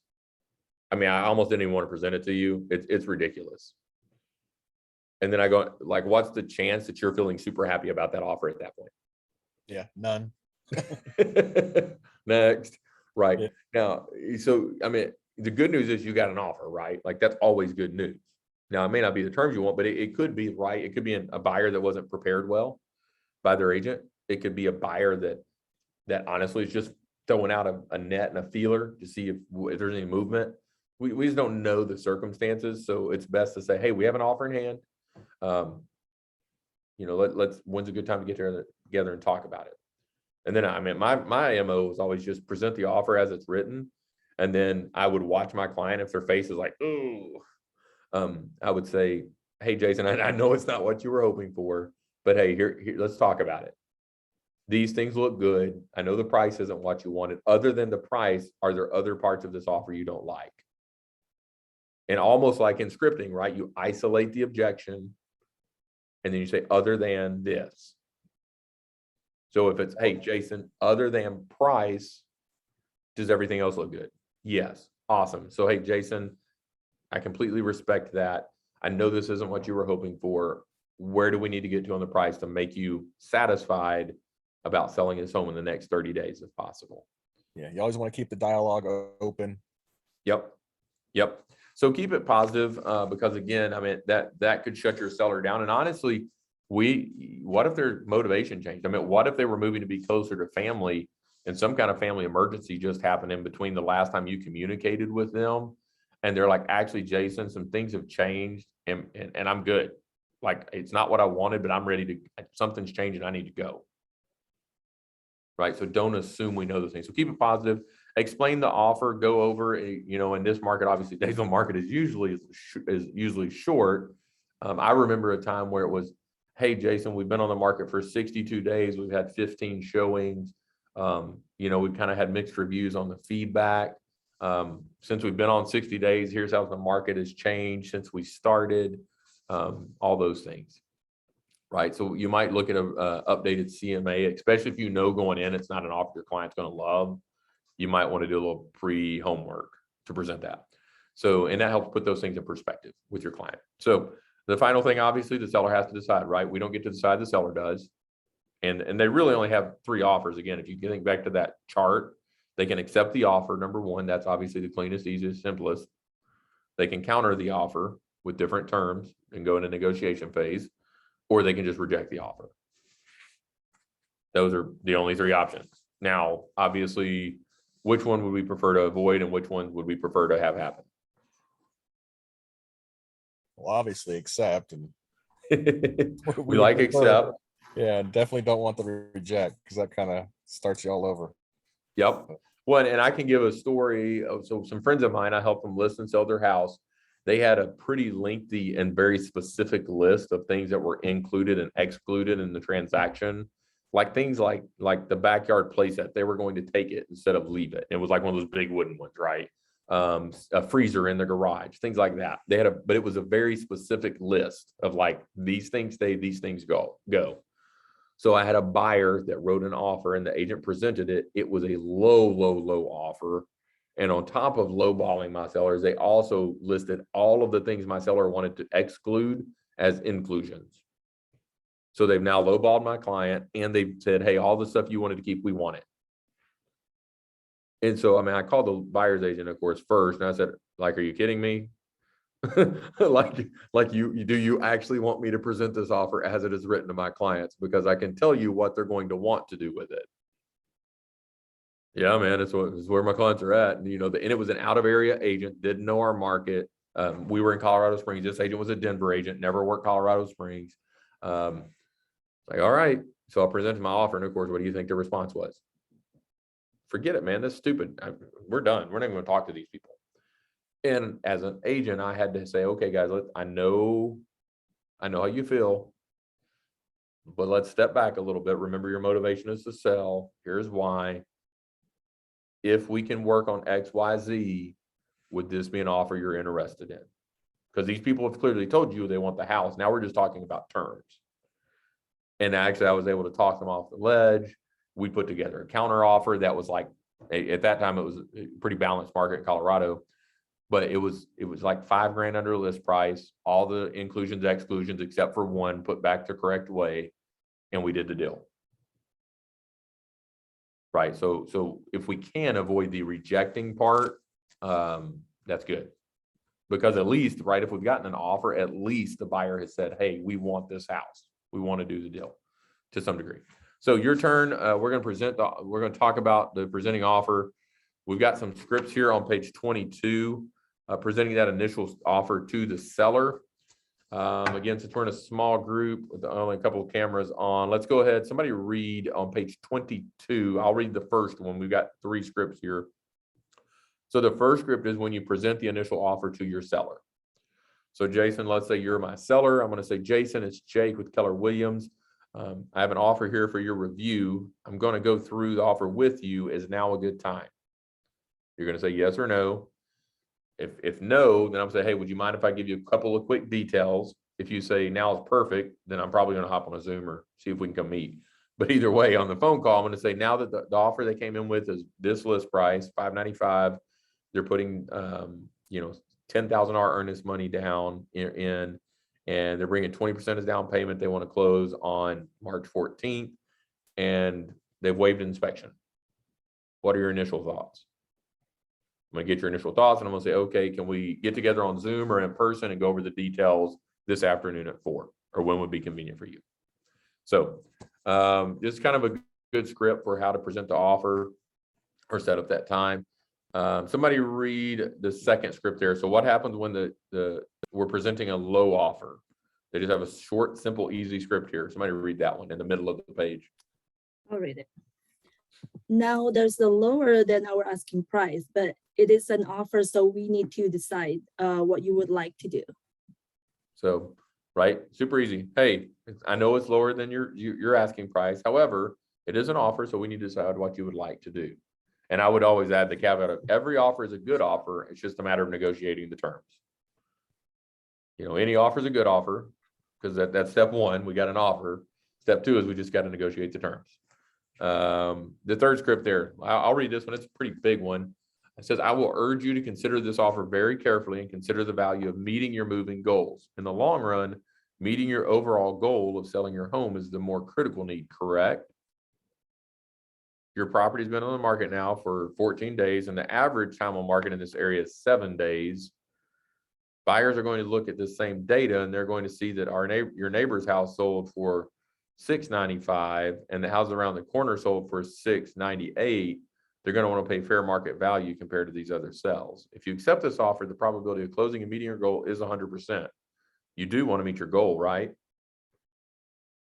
Because not only is it price, remember, like what if they have a job offer and they're going to lose the job opportunity? That's a major promotion if they're not on ground in Cleveland by March 1st at this point. And we're sitting here on February 14th. How long would you like your house to sit vacant? Or are you willing to give up the job offer? Like, it may not be the price they want, but it may meet the timeline they want. There's so many factors in this. Again, that's why we're counseling and advising, trying to help them step out of the emotion of it and let them make the decision. That's really the important part as an agent. That's a mistake I see a lot, is like we love our clients. We want to help them so much. We get over invested emotionally, which doesn't actually serve them well.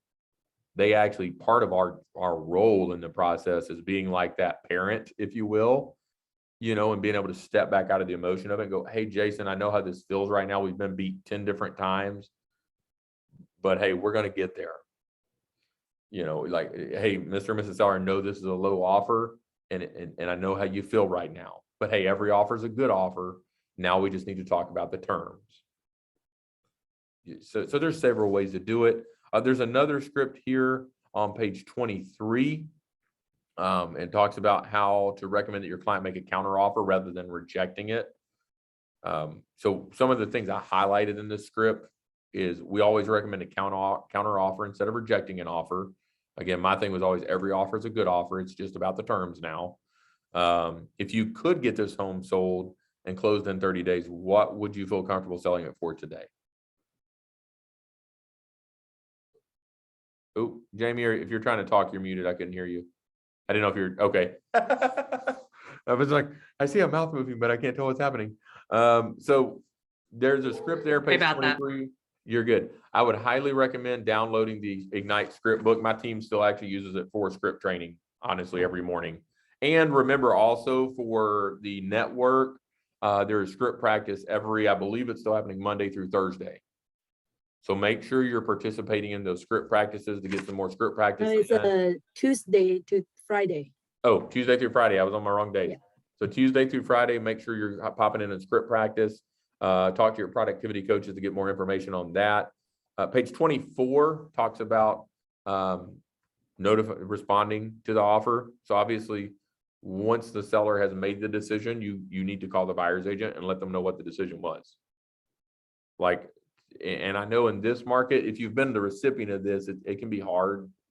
Like if you're a listing agent and you've got 24 offers, you're accepting one, you're rejecting effectively 23 other ones. For me personally, it's professional courtesy to call the one and say, hey, you got it. And then call all 23 others and say, hey, Jason, I'm so sorry, man. Like, I know what it's like out there. I respect your effort and I appreciate it. But my seller did choose another offer at this time. But we'll keep your offer in consideration for, in the future. It's something I think it's good courtesy to not only let the one know that won, but also let the ones know that didn't win, so that their clients, if you've got a 48-hour deadline or something, and their clients aren't just sitting there wondering, because in this market, that's a lot of time. So again, it mentions here on page 24, the shortest time customary for the market. So notify them. I mean, you may not get it right away, but let those agents know what's going on, and especially if it's accepted. Like if it's accepted, you want some wheels to get moving, right? So you need to call that buyer's agent and go, hey man, look, was excited to work with you. My clients have decided to accept your client's offer. Look forward to a smooth and successful transaction. If you're on a team or you got a TC, like someone like Jamie's doing TC work, it's, hey, Jason, this is Jake. Look for my TC to reach out to you. Her name's Jamie. Like I'm gonna start making those connections right early on. If the buyer accepts the counter offer, have the buyer obtain his or her client's signature. Obviously, if you send out a counter, hey, Jason, we're all good except for this one thing. I'm sending you a counter now. As soon as I see your buyer's signatures, we'll be good to go. Once both parties have signed the contract and or any counter, if applicable, this part I'm going to say point you to your PB and PC as far as how the earnest money needs to be handled, the process, and all that fun stuff, because I don't want to give you incorrect advice. So I always defer to PBs and PCs because that is their role in supporting you as agents if you're just getting started. So again, a lot of scripts in here. You see another one at page 24 on how to present a counter offer. I actually love this. So this is presenting the counter offer to the buyer's agent. Who will be the buyer's agent? I'm going to be the listing agent because I want to demonstrate something. Who will be the buyer's agent that I'm calling to present a counter offer to? I'll do it. All right, Jamie. So, hey, Jamie, this is Jake Norman over at Keller Williams. How are you? I'm good. How are you? Hey, I'm doing well. I wanted to say I really appreciate your offer, and it was a bit lower than what the seller had hoped for. Okay. Any way we can make that more attainable, or? Yeah, so here's what my sellers are looking for. They've come back with, I feel like it's a pretty reasonable counter offer that should work, and we can make this happen. The seller is countering back for, I'm going to pick a number, 625. The rest of the terms in your offer are fine, except for we do need a 30-day lease back. This is something I think we can probably work out for everybody. If your buyers are on board, your buyer's getting the home within the market price, the seller is selling what we feel like is a reasonable price, and we can all move forward and get this thing closed. Wouldn't you agree? Absolutely. I'll check with them and see if they can meet those. So a couple of things I would recommend on the script and what I like about it is I highlighted there in the middle where it says pause and see if you can get them to agree with you. So like when you're calling, and if I'm calling Jason, say, hey, Jason, my sellers love the offer, everything about the offer, except it's really not the price they were hoping to get. They were hoping to get $750 and you only came in at $725. That's a little lower than what the seller hoped for.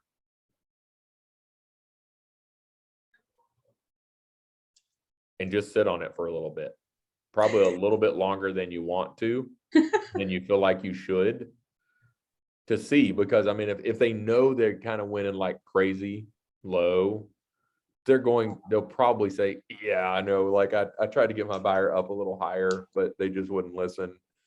And I mean, I've had agents do that. Like, yeah, I know I tried to get them a little bit higher. I knew it wouldn't be enough. Like, other than the price, does everything else look good, Jake? Yep, everything else looks good. Hey, if you can get me to $750, I think we're golden. Let me see what I can do. You know, that just that simple pause and let it sit there for a minute. Though usually most agents, it gets a little awkward and uncomfortable. It's like a Yeah. old school dance or something. Like no one's asking anyone to dance. They're all sitting there staring at each other. Kind of like that. So, and another thing is at the end, and it takes a lot of nuance, and I actually did not do it well just then. But at the very end, if you've ever been to bold or like influencing sales language or anything, there's a question, wouldn't you agree? And the thought is not to ask it as like a curious, like, oh, like where we're like, oh, it's an actual, it's more of a statement. It's what they would call in bold an embedded command or a tie down. It's, wouldn't you agree? Or wouldn't you agree? And so you kind of downswing is what they'll talk about in bold. So you're not really asking it as much as you're kind of making a statement. And so you're trying again to build some rapport, get them to come on the same term with you. If you ever go through bold, I would recommend it. We're bringing it to Portland live on the week of March 28th. Eugene Springfield is bringing it on board this year too, around a similar time frame. So I'd highly encourage you to get in there. But again, you reach out to that buyer's agent. Let's keep rocking and rolling. We're gonna forego that. So one of the things I wanted to, you guys all know how to access your purchase forms, right? Through opportunities and OREF forms and all that stuff. I haven't done it, but Okay. So you should be able to get to it in your DocuSign in Command. If you're not sure how to access all the forms you need, definitely talk with your productivity coach and or your principal broker, and they can get you connected to those right places as we go. So, or as you get to that point where you're needing those things.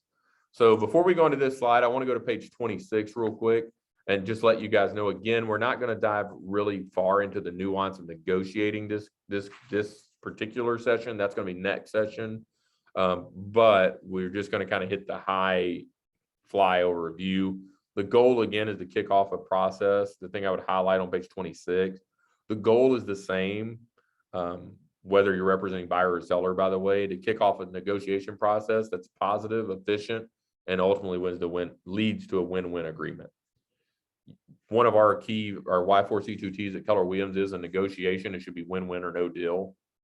Like we don't come and we don't want our agents to come from a place that, Jason, for you to win, I have to lose. Or for Jason, for me to win, you have to lose. Like we want our agents to understand that in negotiation, we can put together a deal that is truly win-win and a win for the buyer and the seller, right? And basically we've got those phases of accepting the offer, rejecting the offer, or countering the offer. So one of the things I'm rejecting, again, I highlighted there in the middle of the page on page 26, it says, in this case, the buyer agent should press forward if you're rejected. The offer is to see if no really means no deal or not. Like, honestly, if I sent you a really low offer, Jason, and your clients are like, no, we're not even messing with this person. They're a joke. Right? Like you call me and say, hey, Jake, yeah, my sellers, they're not even going to talk about this one. Well, then I would do it. Hey, Jason, honestly, man, we were just testing the waters. Like my people would like the house. What do we need to do? And the answer is maybe, hey, send me an offer. It's not a joke. It may be I need X, Y, and Z. I don't know. But again, for me, coming from the world I've been in for 8 or 9 years, no, I always tell people like no is no for now. Now maybe for 30 seconds, now maybe for 30 years, I don't know, but no is just no for now. So, right. So even if you get the offer rejected, I would recommend calling the listing agent if they don't call you and say, hey, can you help me understand what could we have done differently?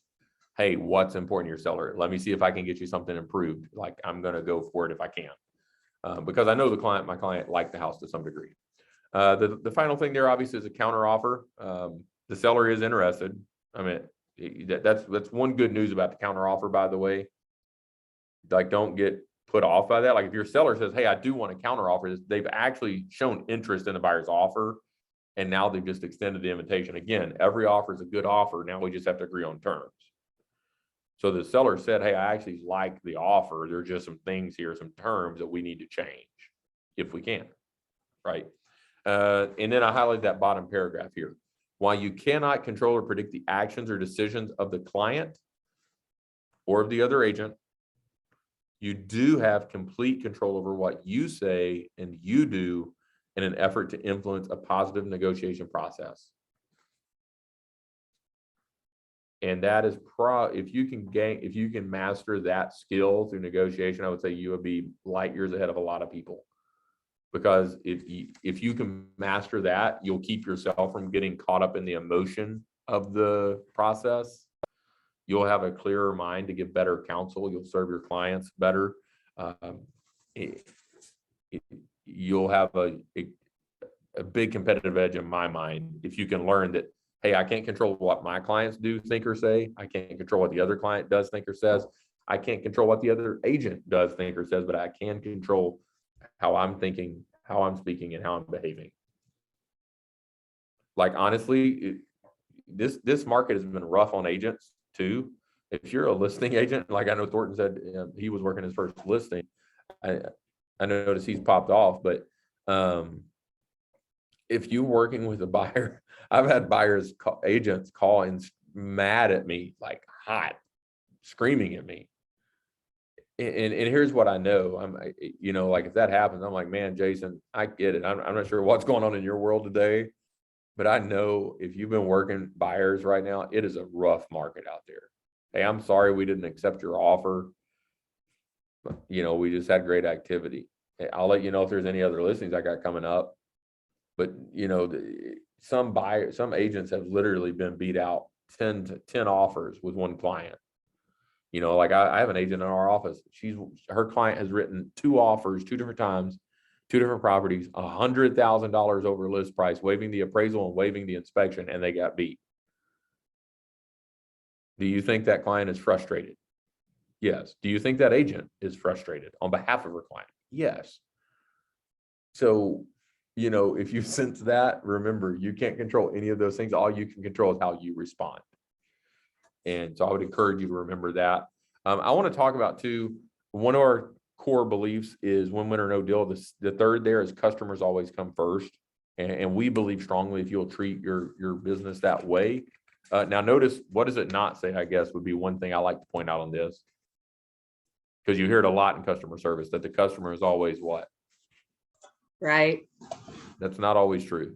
Yeah. Sometimes they're wrong. Absolutely not. They Not want always to be true. right. They want to be right. So it's not that They have to think always they be- are. Yeah, and it's not that they always have to be right, but we always do want to put them first. We want to give them information, counsel them well, and then help them to know their options and make decisions. And again, part of the thing is an agent, like we talked about in the very, very beginning, buying and selling homes is a very, very emotional process. Very emotional. And sometimes they just need to vent and sound off. And then once you listen to them, you can go, hey, Jamie, I know it's been rough. I know we've been outbid 5 different times. I know this is frustrating. I totally respect that. But man, I think if we can do this, I think we'll get you under contract on this house. So if we can remove ourselves from that emotion and let them, they're going to be emotional. That's just part of it. But we don't have to be. And if we can step out of that for a minute, let them do what they need to do to process, and then be that sound of, that sounding board of kind of reason there. Put the customer first. It'll always work out better in the end. I love this quote from Mo Anderson. It says, one of the most important fundamentals in business, as well as within one's personal life, is the decision to not only make commitments, but keep them. And our commitment, of course, first of all, as fiduciaries, that's a word that we probably could emphasize, we can't underemphasize rather in our industry. That's one of the most critical words, is we are fiduciaries in this process, and we're committed to our clients first and foremost, not our own interests, but theirs. So let's wrap it up. We're going to start sliding into home plate here, putting it all together. So let's talk about the action plan for next week. It's on page 29. Identify resources in your market center to review docs before submitting to your clients. Again, a lot of that should live within DocuSign and Command. You can talk to your coach, talk to your principal broker about that. Find out how to get the forms needed in the offer process. Again, you check with your MCA, check with your PB, check with your coach. Again, all of that with Command now, one of the cool features is it's all built into Command through DocuSign. So you can make it work there. You can get an insight on that. Big one, guys, is practice scripts. I know, I am one. you can be totally honest. How many of you love scripts? Like love using them? I would say like 1% of human beings I ever meet are like, yes, I love scripts. They're my favorite thing ever on the whole planet. They're not my favorite thing either. However, I would encourage you to practice your scripts. I think One, that the scripts, they're not fun, and especially not to follow them verbatim, but they help. Like me, I'm not used to talking to the clients in that way. So it gives me at least a basis of what I need to be talking about or how I need to be responding. So that's how I take them. yeah. So here's some things I would encourage you on scripts. And again, I'm not a person that naturally loves scripts. So here's how some things and reasons I recommend scripts. Number one is if you're winging it every conversation, guess who's going to notice that and figure that out at some point? Your client. They're going to know you're winging it. And here's what winging it will result in.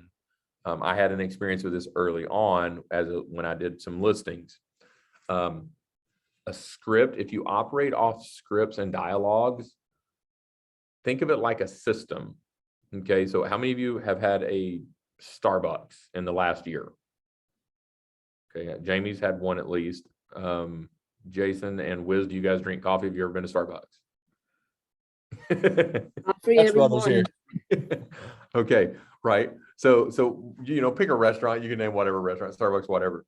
But when you go, if you came to Hillsboro and ordered a caramel macchiato, and you went to Salem and ordered a caramel macchiato, because it is Starbucks, would you expect that caramel macchiato to taste similar, look similar, Yes. smell similar, feel similar? Yeah. Consistency. So here's what happened in my early real estate career. I was winging it a lot because I like winging it. I'm entrepreneurial. I'm high D and I don't love details. I was learning scripts, dialogues, and processes. And I sent some friends of mine that I had literally known for about 4 years. I sent them, I had a questionnaire that I would give all of my buyers about a house. Well, I wasn't giving it to them at that time. It's actually the one that you guys get in the Ignite toolkit. That's literally the first one I used, and I just tweaked it over time. But I decided to send it to them. But initially I thought, you know what? There's no point. Like I know Carl and Linda. I've known them forever. Like I know what they want. I know their kids. Like I know these people forever. Like I don't need to do all that stuff. But my coach said, Jake, it's a process for a reason. And so I sent them the thing. And they actually let me know after they did it. They said, we are so thankful you sent that to us. I was like, really? They were like, yeah, because there were things we disagreed on about what we wanted in our next house that we didn't know we disagreed on. Like they actually shared with me, they had some ahas about one another as they went through that process. And of course, internally, I'm thinking, yeah, and I was about to not send it to you guys because I knew you, right? So those scripts, those systems, the script is a system to deliver a consistent experience. Because what if, we'll take earnest money, for example, like that's a very practical piece of the process. What if Jason, your client number one, Wiz, your client number two, what if I go to Jason and I give you all of the details about how earnest money works and here's how we're going to handle that. But then Wiz, your client number two, and because I'm not operating off of a script, I completely forget to tell you about earnest money. Is that a different experience? Is that potentially a bad experience? Right. So that's why I love scripts. And here's what I think, like scripts, here's why we say master them, learn them verbatim. Once you get them down at that level, it's like going from a rookie quarterback in the NFL. I don't know, nowadays it seems a little weird since like rookies go to the Super Bowl, but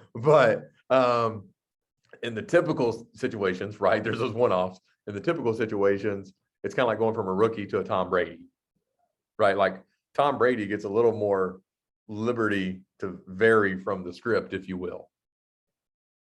Right. Same thing with us as agents. Once you get you kind of begin to master some scripts, it's a lot easier to vary from them. I always tell people, like, I think of a script like a straight line, a system that's intended to take a client from here to here with a predictable outcome.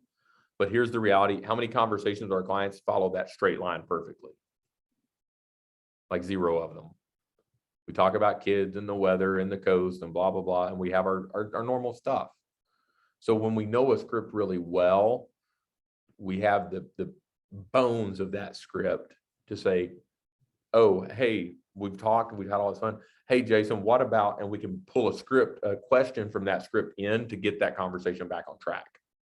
We can make a statement that then draws our client back to that process. So for me, scripts, that one, they keep me from winging it. Two, they deliver a consistent experience to my clients to make sure they all are served at the same level. And three, I mean, just for me, it delivers a consistent result. Like they get a consistent experience, but then I kind of know like, hey, these are ways I get to a certain outcome more often than not, which is important for me. So script practice is a big one. Prepare for the next class, download your pre-work. Make sure you're doing your mission, by the way. You guys are going into class 10, session 10. So you should be doing mission 10, which is in that KW Connect, by the way. Make sure you're going in there. If you go to KW Connect, when you log into My KW, click on the education tab and get in KW Connect, you can actually search Ignite, and you can also find like all the manuals and everything there. All the missions, all the content. The cool thing about if you access it that way as well, you can click on any of the videos you need to watch, and it's usually a hyperlink that takes you right to the video. So make sure you're doing that mission because you'll come in better prepared for the class. And then I want to point out too, on page 31, there is the lead generation list, the call list. So I would encourage you to fill that list. There's like 1, 2, 3, 4, 5, 6, 7, 8. 9. There's 12 spots there. Notice there's a specific one here for the next class. You'll focus on people you know from the past that you may not have connected with for a long time. So coworkers, students, teachers, colleagues from past jobs, plus referrals that you get. So the goal is here is to write 12 names, phone numbers down, how you know that person. And here would be my goal for you if you're given the time, assuming you will be, to do lead generation. If you had 12 people's names there by next session, you could probably get a referral or two. I mean, we made about 15 calls today and got 2. So if every one of you came with like 12, so that'd be 36 names. I'm guessing you might get more than 2. So think, be creative. Don't be afraid to think out of the box. I mean, we all go places, you know, salons, barbers, kids' schools, random. I mean, there's just so many places, and we all know more people than we realize. So I would encourage you to take that. Make sure you get that knocked out and taken care of so you can come in. Let's go to page 32, and we're going to slide into home plate here a little bit early, and we'll give you some of your day back. When the seller receives an offer, what are the 3 ways they can respond? They can respond what 3 ways? Well, one of 3 ways. What are those 3? Accept, reject, or counter. Accept, reject, or counter. So pretty simple, right? What is a seller disclosure statement or property disclosure? It's the thing that tells you what they know about the house. Right? Property disclosure. Problems. Seller telling you, here's what I know is wrong with the house or not wrong. One tool, by the way, I meant to suggest in a listing presentation as you work with sellers rather and present offers is I always like to talk to my title. My title company has tools in Colorado. It's usually who I use. I would use their estimated net sheet calculator. Yeah. So when I'm presenting an offer, I would always include an estimated net sheet. Keyword there's estimated, and I would emphasize that to my client that it's an estimated net sheet.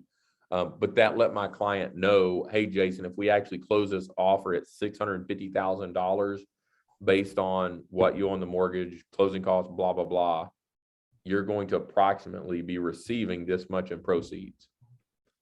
Because again, even some of those like lower numbers than they hope for situations, they may think in their head, oh, I've got to get 700,000 to get the number that I want.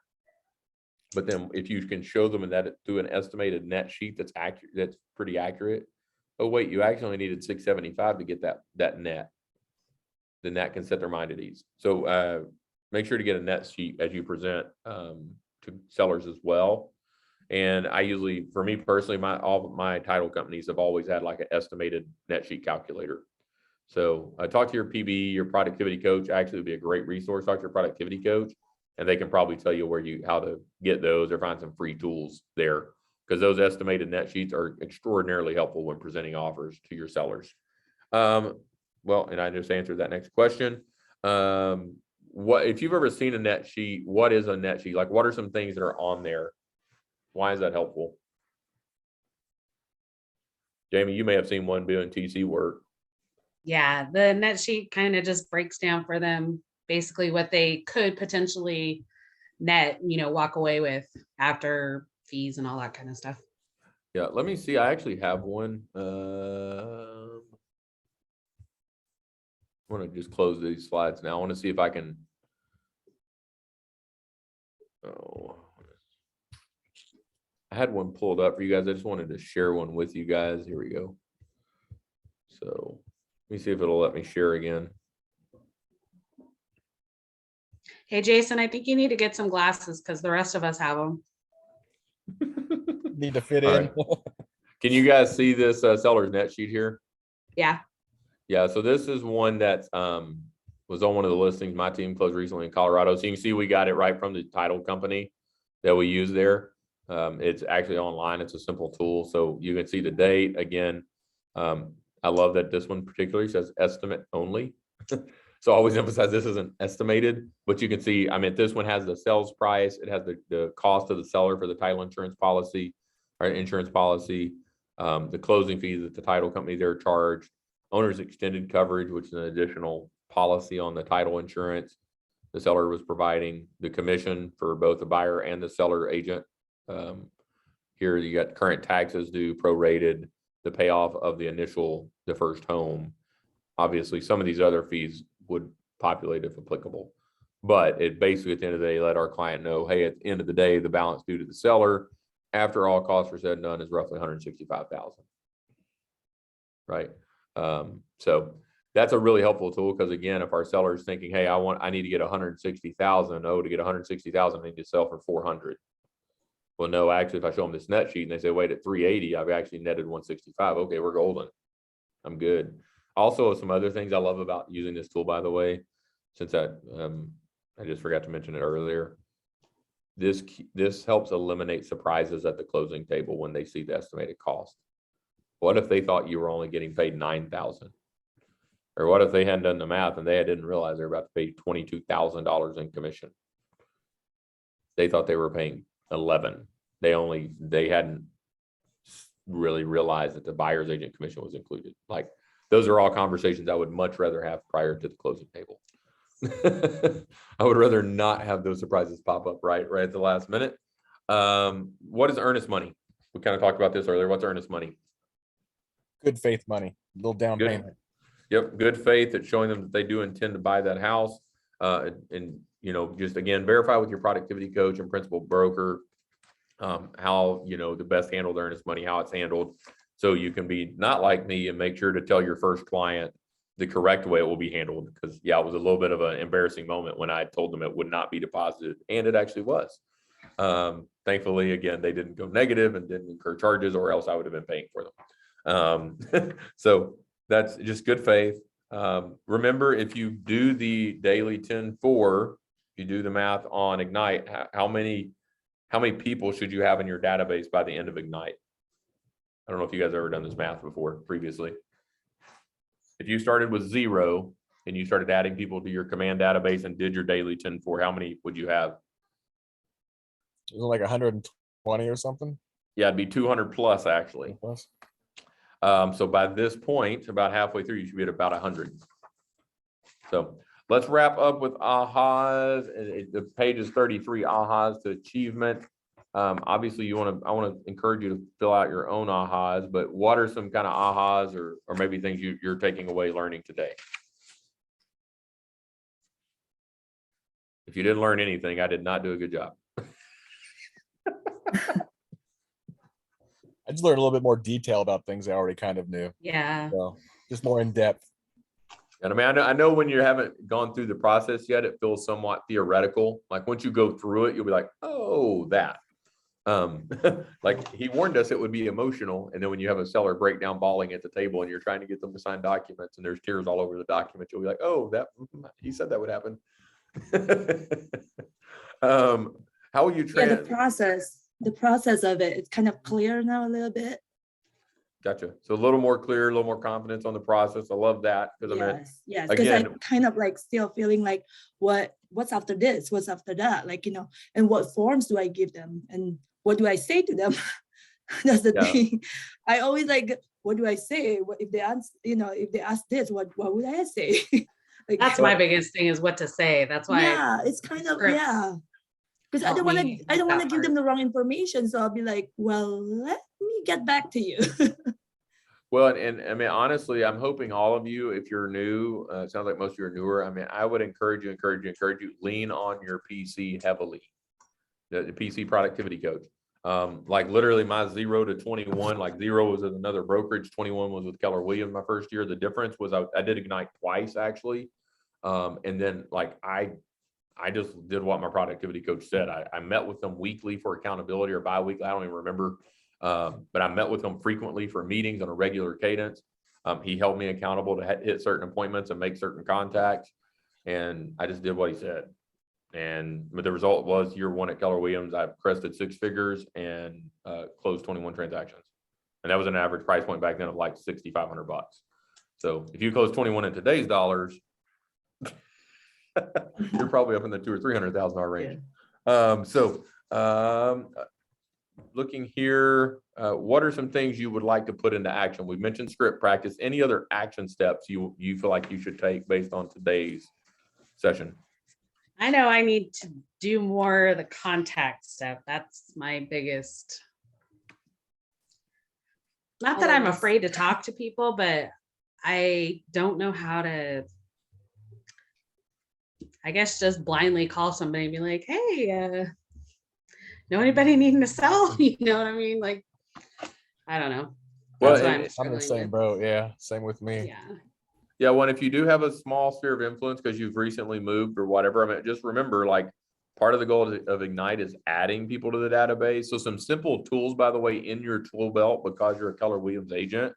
Like, I was very hesitant to make sales calls, if you will. So I always considered them value calls, and I wanted to add value. So three of the tools actually at Keller Williams that I always leaned on, and like my team still does, we still train our agents to do this, is now, well, we didn't have them when I first started. We do now. One is Keller Covered. So that is kellercovered.com, or they can actually apply through your app. It's an insurance portal. Like I used it to buy my own homeowner's insurance when I moved to Oregon. So like a care call to my clients is, hey, Jason, this is Jake over at Keller Williams. How are you? How's the family? Blah, blah, blah. Hey, I don't know if you knew this or not. One of the cool things I can offer because of my real estate career with Keller Williams is we're connected to an insurance platform called kellercovered.com. And through that, when's the last time you checked your homeowner's insurance quotes? I don't know, never, whatever they say. Hey, awesome. If you want to go online, I'll send you this link. It's kellercovered.com. In like 5 minutes, you'll find out if you could save some money potentially.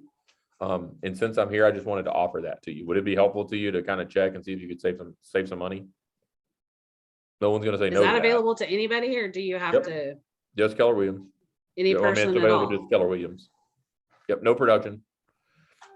No production at all. It's just a tool that Keller Williams has to put in your hands for you to offer. Because then if I lead with value for me, if I lead with value, right, and say, hey, Jason, here's this thing that could save you money. Would you be interested? No one's gonna be like, no. They may. I mean, I guess they could say like, yeah, I love my insurance agent. Well, awesome. If I could save you $500 a year, $50 a month, would you care? And Most that's of just them would. homeowners? They actually do cars and stuff too. Once you talk to them, and I'll obviously in real estate always lead with the homeowner part. Right. Yeah, I used it when I moved here, and that's what I bought my insurance to. But it makes it way easier if I lead with that value to say, hey, Jason, by the way, before you get off the phone, is there anyone you know that might be looking to buy a home or sell a home this year? Right, like you can leverage I didn't even know that. about that, so that's Yep. awesome.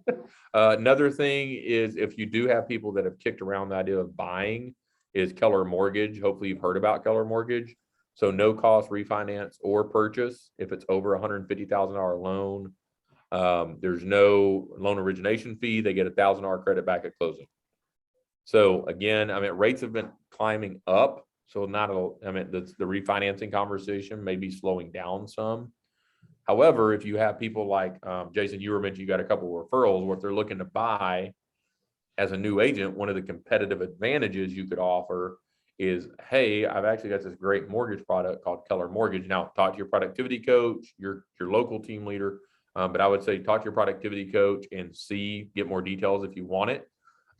There's actually a whole marketing suite and designs, by the way, around Keller Mortgage if you want to do social campaigns around it. But again, you could talk to that buyer and say, hey, actually, since I work with Keller Williams, one of the exclusive opportunities I can offer to you is Keller Mortgage, which could save you. It kind of depends. I mean, you can look at their stuff, but typically I always say $5,000 to $7,000 in closing costs, because it eliminates the lender's loan origination fee. And by the way, if they do come back and say, well, my local lender offered a better rate, if you'll send that in writing to Keller Mortgage, they'll match it. Oh, So again, if you're meeting with a potential buyer or someone that does, for whatever reason, want to refinance, you can just offer that as a value proposition. And that's also, by the way, part of that reason Gary rolled that out. We don't get any compensation from that as agents, but there's a lot of pressure from buyers now that will say, hey, will you rebate me back part of your commission? And like my script was, hey, that's awesome. Agent B offered to give you a $1,500 credit or a $2,000 credit at closing. Well, that sure was generous, wasn't it? Yeah, awesome. Hey, if I can show you a way to save you about $7,000, would you prefer to save $2,000 or save $7,000? no brainer. And they would go, what do you mean? Well, hey, if you're willing to work with this lender, now I have to be willing, if they've talked to another lender because some of these lenders have these relationships where they're selling leads and they're taking a chunk out of that agent's commission to make the deal work. So I may burn a bridge with a lender, right? But if that lender is not looking out for my commission, I'm not sure that's a relationship I want to be in. So anyway, just plug for Keller Mortgage again. Easy thing to say, and like, hey, by working with me, you get access to this. You can also use that in a listing presentation, by the way, because even if the buyer's agent is not with Keller Williams, if all the terms are great on that deal, you can actually also say, hey, like the only thing we're off here is this one thing. Maybe it's closing costs or whatever. Hey, we have a product called Keller Mortgage. Since I'm with Keller Williams, your client could apply for it. And I would tell the buyer's agent, hey, make yourself look like a hero. Tell them, hey, I talked to the listing agent. Like, all we need is this gap right here of $5,000 in closing cost. And I talked to him, and he said that through this mortgage product that I can offer you, I can save you $5,000, and now we won't need that closing cost. Yeah, like I don't care if they look like the hero. I want them to look like a hero to their client, as long as we get the deal done, right? So Keller Mortgage is another one. Value proposition, again, lead with value, ask for the referral. A third one is the real estate app. Hopefully you all have downloaded the KW real estate app. It looks like that little white KW logo right there. Hopefully you downloaded that. I use it constantly, like I'm always on it. Those are all popped up because that's all areas I'm scrolling around buying property in if I can. I use it all the time. They can apply, by the way, for Keller Mortgage and Keller Covered right there in that app. And if you set it up branded to you, I literally have not carried a paper business card in like 5 years. And what time is it? I'll give you my simple, we talked about script, we're early, so we'll do some Q&A at the end. I'll give you guys some bonus material here. And then I'll give you part of your day back. That was literally my business card. So if I was door knocking, if I was at open houses, it was literally, let's say I bumped into Jason at an open house or door knocking or wherever out at one of my kids' functions, I would say, hey, Jay, let's just role play this, Jason. Okay, so you're somebody I've met. We've never met before. Maybe we're at an open house, and you're going to lead with asking for my business card, and we'll just role play it. And I'll kind of show you how I handle it. So ask me for my business card. We're at an open house. Yeah, Jake, can I get a business card from you? You know, Jason, I appreciate you asking. And let's be real. If I gave you a paper business card, where is it going to end up? Oh, either in the trash or on the floor of my car or someplace. I can't tell you how many old business cards I found in my floorboard under my seat. So let me give you something that's actually helpful to you. Is that okay? That sounds great, man. I'd appreciate it. Awesome. Well, hey, we're standing here in this open house. Let me just ask real quick. You intend on looking at other open houses this weekend? I might. I'm not sure yet, but I just might. Okay, well, let me show you in my app here how you can find all the open houses going on in this neighborhood right now. As a matter of fact, let me just pull it up. And there's literally a way to do this. But I pull it up and I go, hey, look, here's some of the houses. Do any of these look intriguing to you? Cool. Yeah. Yeah. Oh, awesome. Well, hey, what apps are you using to keep up with the real estate market right now? I'm not Zillow. using the app at all. Yeah, well, or they're going to say, right, realtor.com or Zillow. Realtor.com, Zillow, yeah. That's going to be probably their answer. Hey, and here's the fun part. I would ask, like, Jason, let me just ask real quick. Have you ever clicked on request more information on one of those houses on Zillow?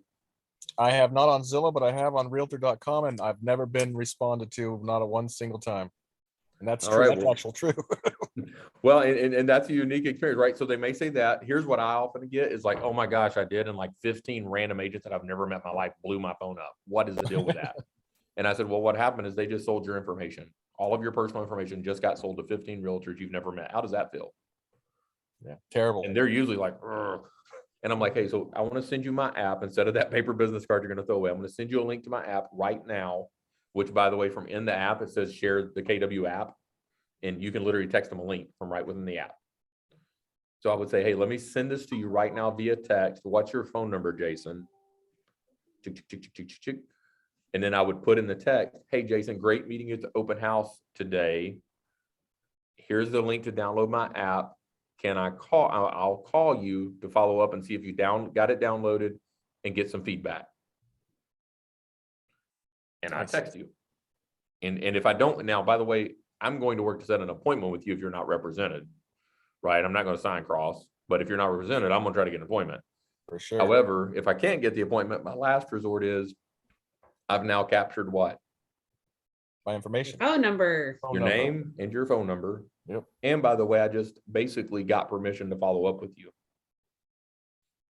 Now, if I give a paper business card and go, hey, yeah, Jason, appreciate it. Here you go. What's the chance I ever talk to that human again? Slim to none. So even if they say no, like that's okay. It's kind of the same result. But if they say yes, I get the phone number and the first name. I can follow up with you and go, hey, Jason, did you download my app? No, I didn't. Wasn't really interested. Cool. Respect that. If they say yes, what do you think? Now, obviously, that open house, that works beautifully if you're holding an open house because there is a filter you can show opens only and browse it. And I would literally say, Jason, are you going to see other opens? Yeah. Well, how are you going to find them? I don't know. Here, let me show you how. Oh, that one looks cool. Let's take a look. Click. Oh, hey, would you rather just randomly go to the open house or like you and I, we can just schedule a private showing. That way you get your own exclusive window of time. Wouldn't you prefer that? And I'm going to work to set an appointment, get the buyer rep agreement, go show the house. For sure. So 3 value pieces there, color covered, color mortgage, and the app. I use all of those. I love all of them because if I can lead with value, I feel much better about asking for business. To me, it feels weird to just call you, like you said, Jamie, out of the blue. Like, hey, Jamie, this is Jake. I haven't talked to you in 32 years, but would you like to buy or sell a home with me?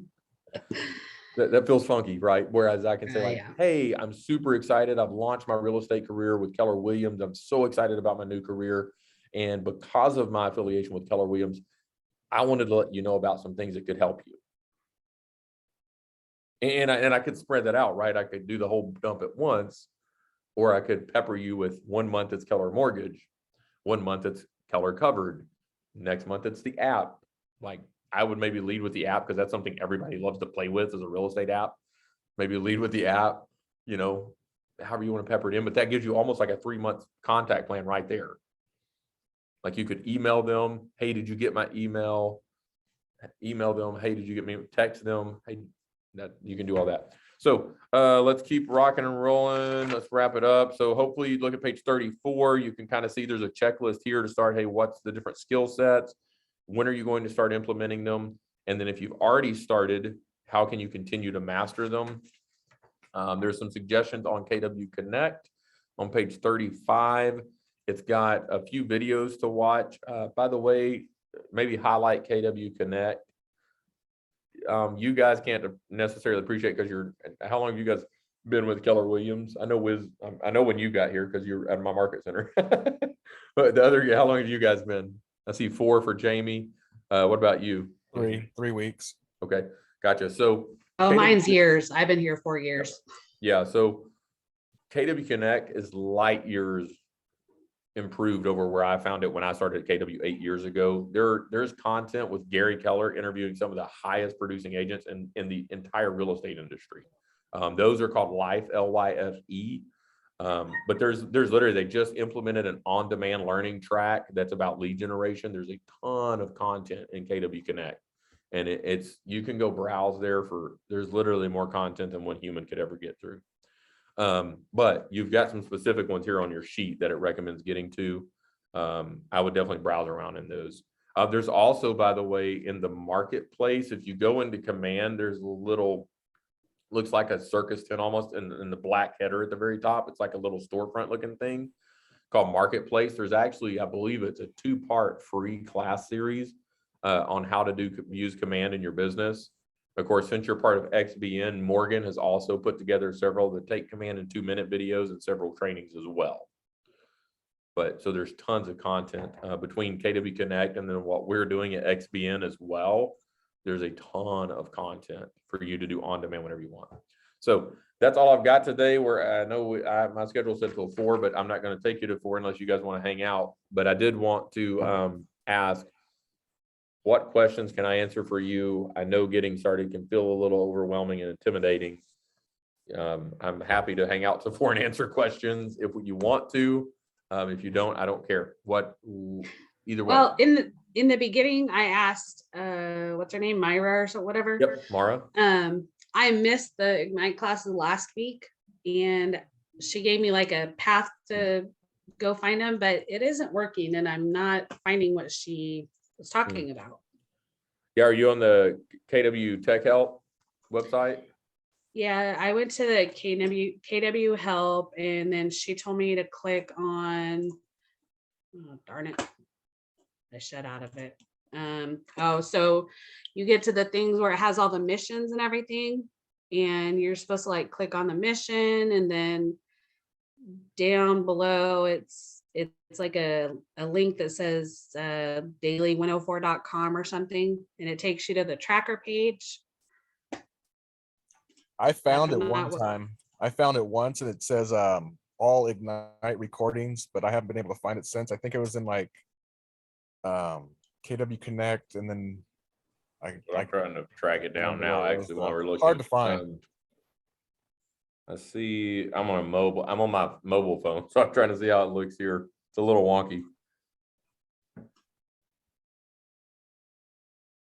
Okay, so I found this section. So in KW Connect, you can get videos of other people teaching it. I'm trying to figure out to connect with who. Yeah, that's the only thing I found was other people teaching it. Jamie, which market center are you with? Southern Oregon. Gotcha. Who is your productivity coach? Are you working with Aaron or Mara or who? I'm not working with any productivity coach yet. Okay. Yeah. So connect with Kay Ree then, and she can probably get you connected to someone. Because I would say ask the productivity coaches, they will know where to point you. So it's in there. I did ask her by email, and that's why I'm asking again. And the directions that she gave me, it was Mara. She Gotcha. didn't. It's okay. I'll call Kay. Yeah, there is a way. Oh wait, maybe this is it. Hold on a second. Previous recordings. It looks weird on my mobile. My mobile device looks funky trying to get to it. If you go to kwtechhelp.com, you can click on recordings, and that's what she told me to do at the beginning today, but it's just a bunch of other stuff. It's not. Yeah. So one thing you can check with Kay Ree. Also, I mean, it wouldn't be our instructors necessarily, but if you check in KW Connect and just search Ignite, there's also a lot of like on-demand video there around Ignite. Now, what you'll notice there's Ignite Classic and Ignite 2.0, which, I mean, you could actually go to Ignite 2.0, which is different than this as well. Okay. So I'll just keep looking. Yeah. Yeah. Good question though. I just really wanted those buyer classes because I'm going to be more of a buyer's agent than listing. So. Yeah. Yeah. So Okay, check with your thank team you. leader or your productivity coach, and hopefully they can get you connected. All right. Thank you. Yep. What other questions you guys have? I know it probably feels a little bit theoretical at this point since we've not closed any transactions yet, but Wiz, congrats. You're out showing houses. That's first step. Oh, you're muted there. Or I can't hear you. You're not muted, but I don't hear you. That was unique. What was that? That is strange. Not working. I see your mouth moving. You do not look muted, but I don't hear you. It's like your microphone quit working. Try muting yourself and then unmuting it again. Oh, mic is not working. Cool. We can use chat. Any other questions or comments before we pop off and leave? I just want to say thank you for your time, Jake. Yeah, Yes, you guys thank you need very anything, much. reach out. Always, I mean, I would encourage you guys, lean on. I did Ignite twice. Lean on your productivity coach. That is why they are there. If you don't have one, talk to your team leader about how to connect with one. That was literally a game changer for me. Was Ignite 2 times. I did Bold, and I got a productivity coach. That was year 1 for me. Awesome. It was overwhelming, crazy, especially among a full-time job and wife and kids, but I survived. And 3 years later, I had options. So Yeah, I definitely think I'm gonna take it again because I haven't been able to focus enough from the get-go. So Yep. Yeah. And remember, on everything like this stuff, I'm at KW, there's a ton of great training, but the reality is the best training in the world, you're only going to get out what you put in. I mean, Yep. that's the reality. So just like we said, hey, we only made a handful of calls, like 4 or 5 a piece, only made 4 or 5 contacts. Well, as a group, we got 2 referrals. So cool stuff. Well, you guys have a great Monday. Happy Valentine's Jake, Day. you Hope too. you have fun You and too. Thank do you. something to celebrate. Thanks. all right, thanks, Jake. Bye. Bye.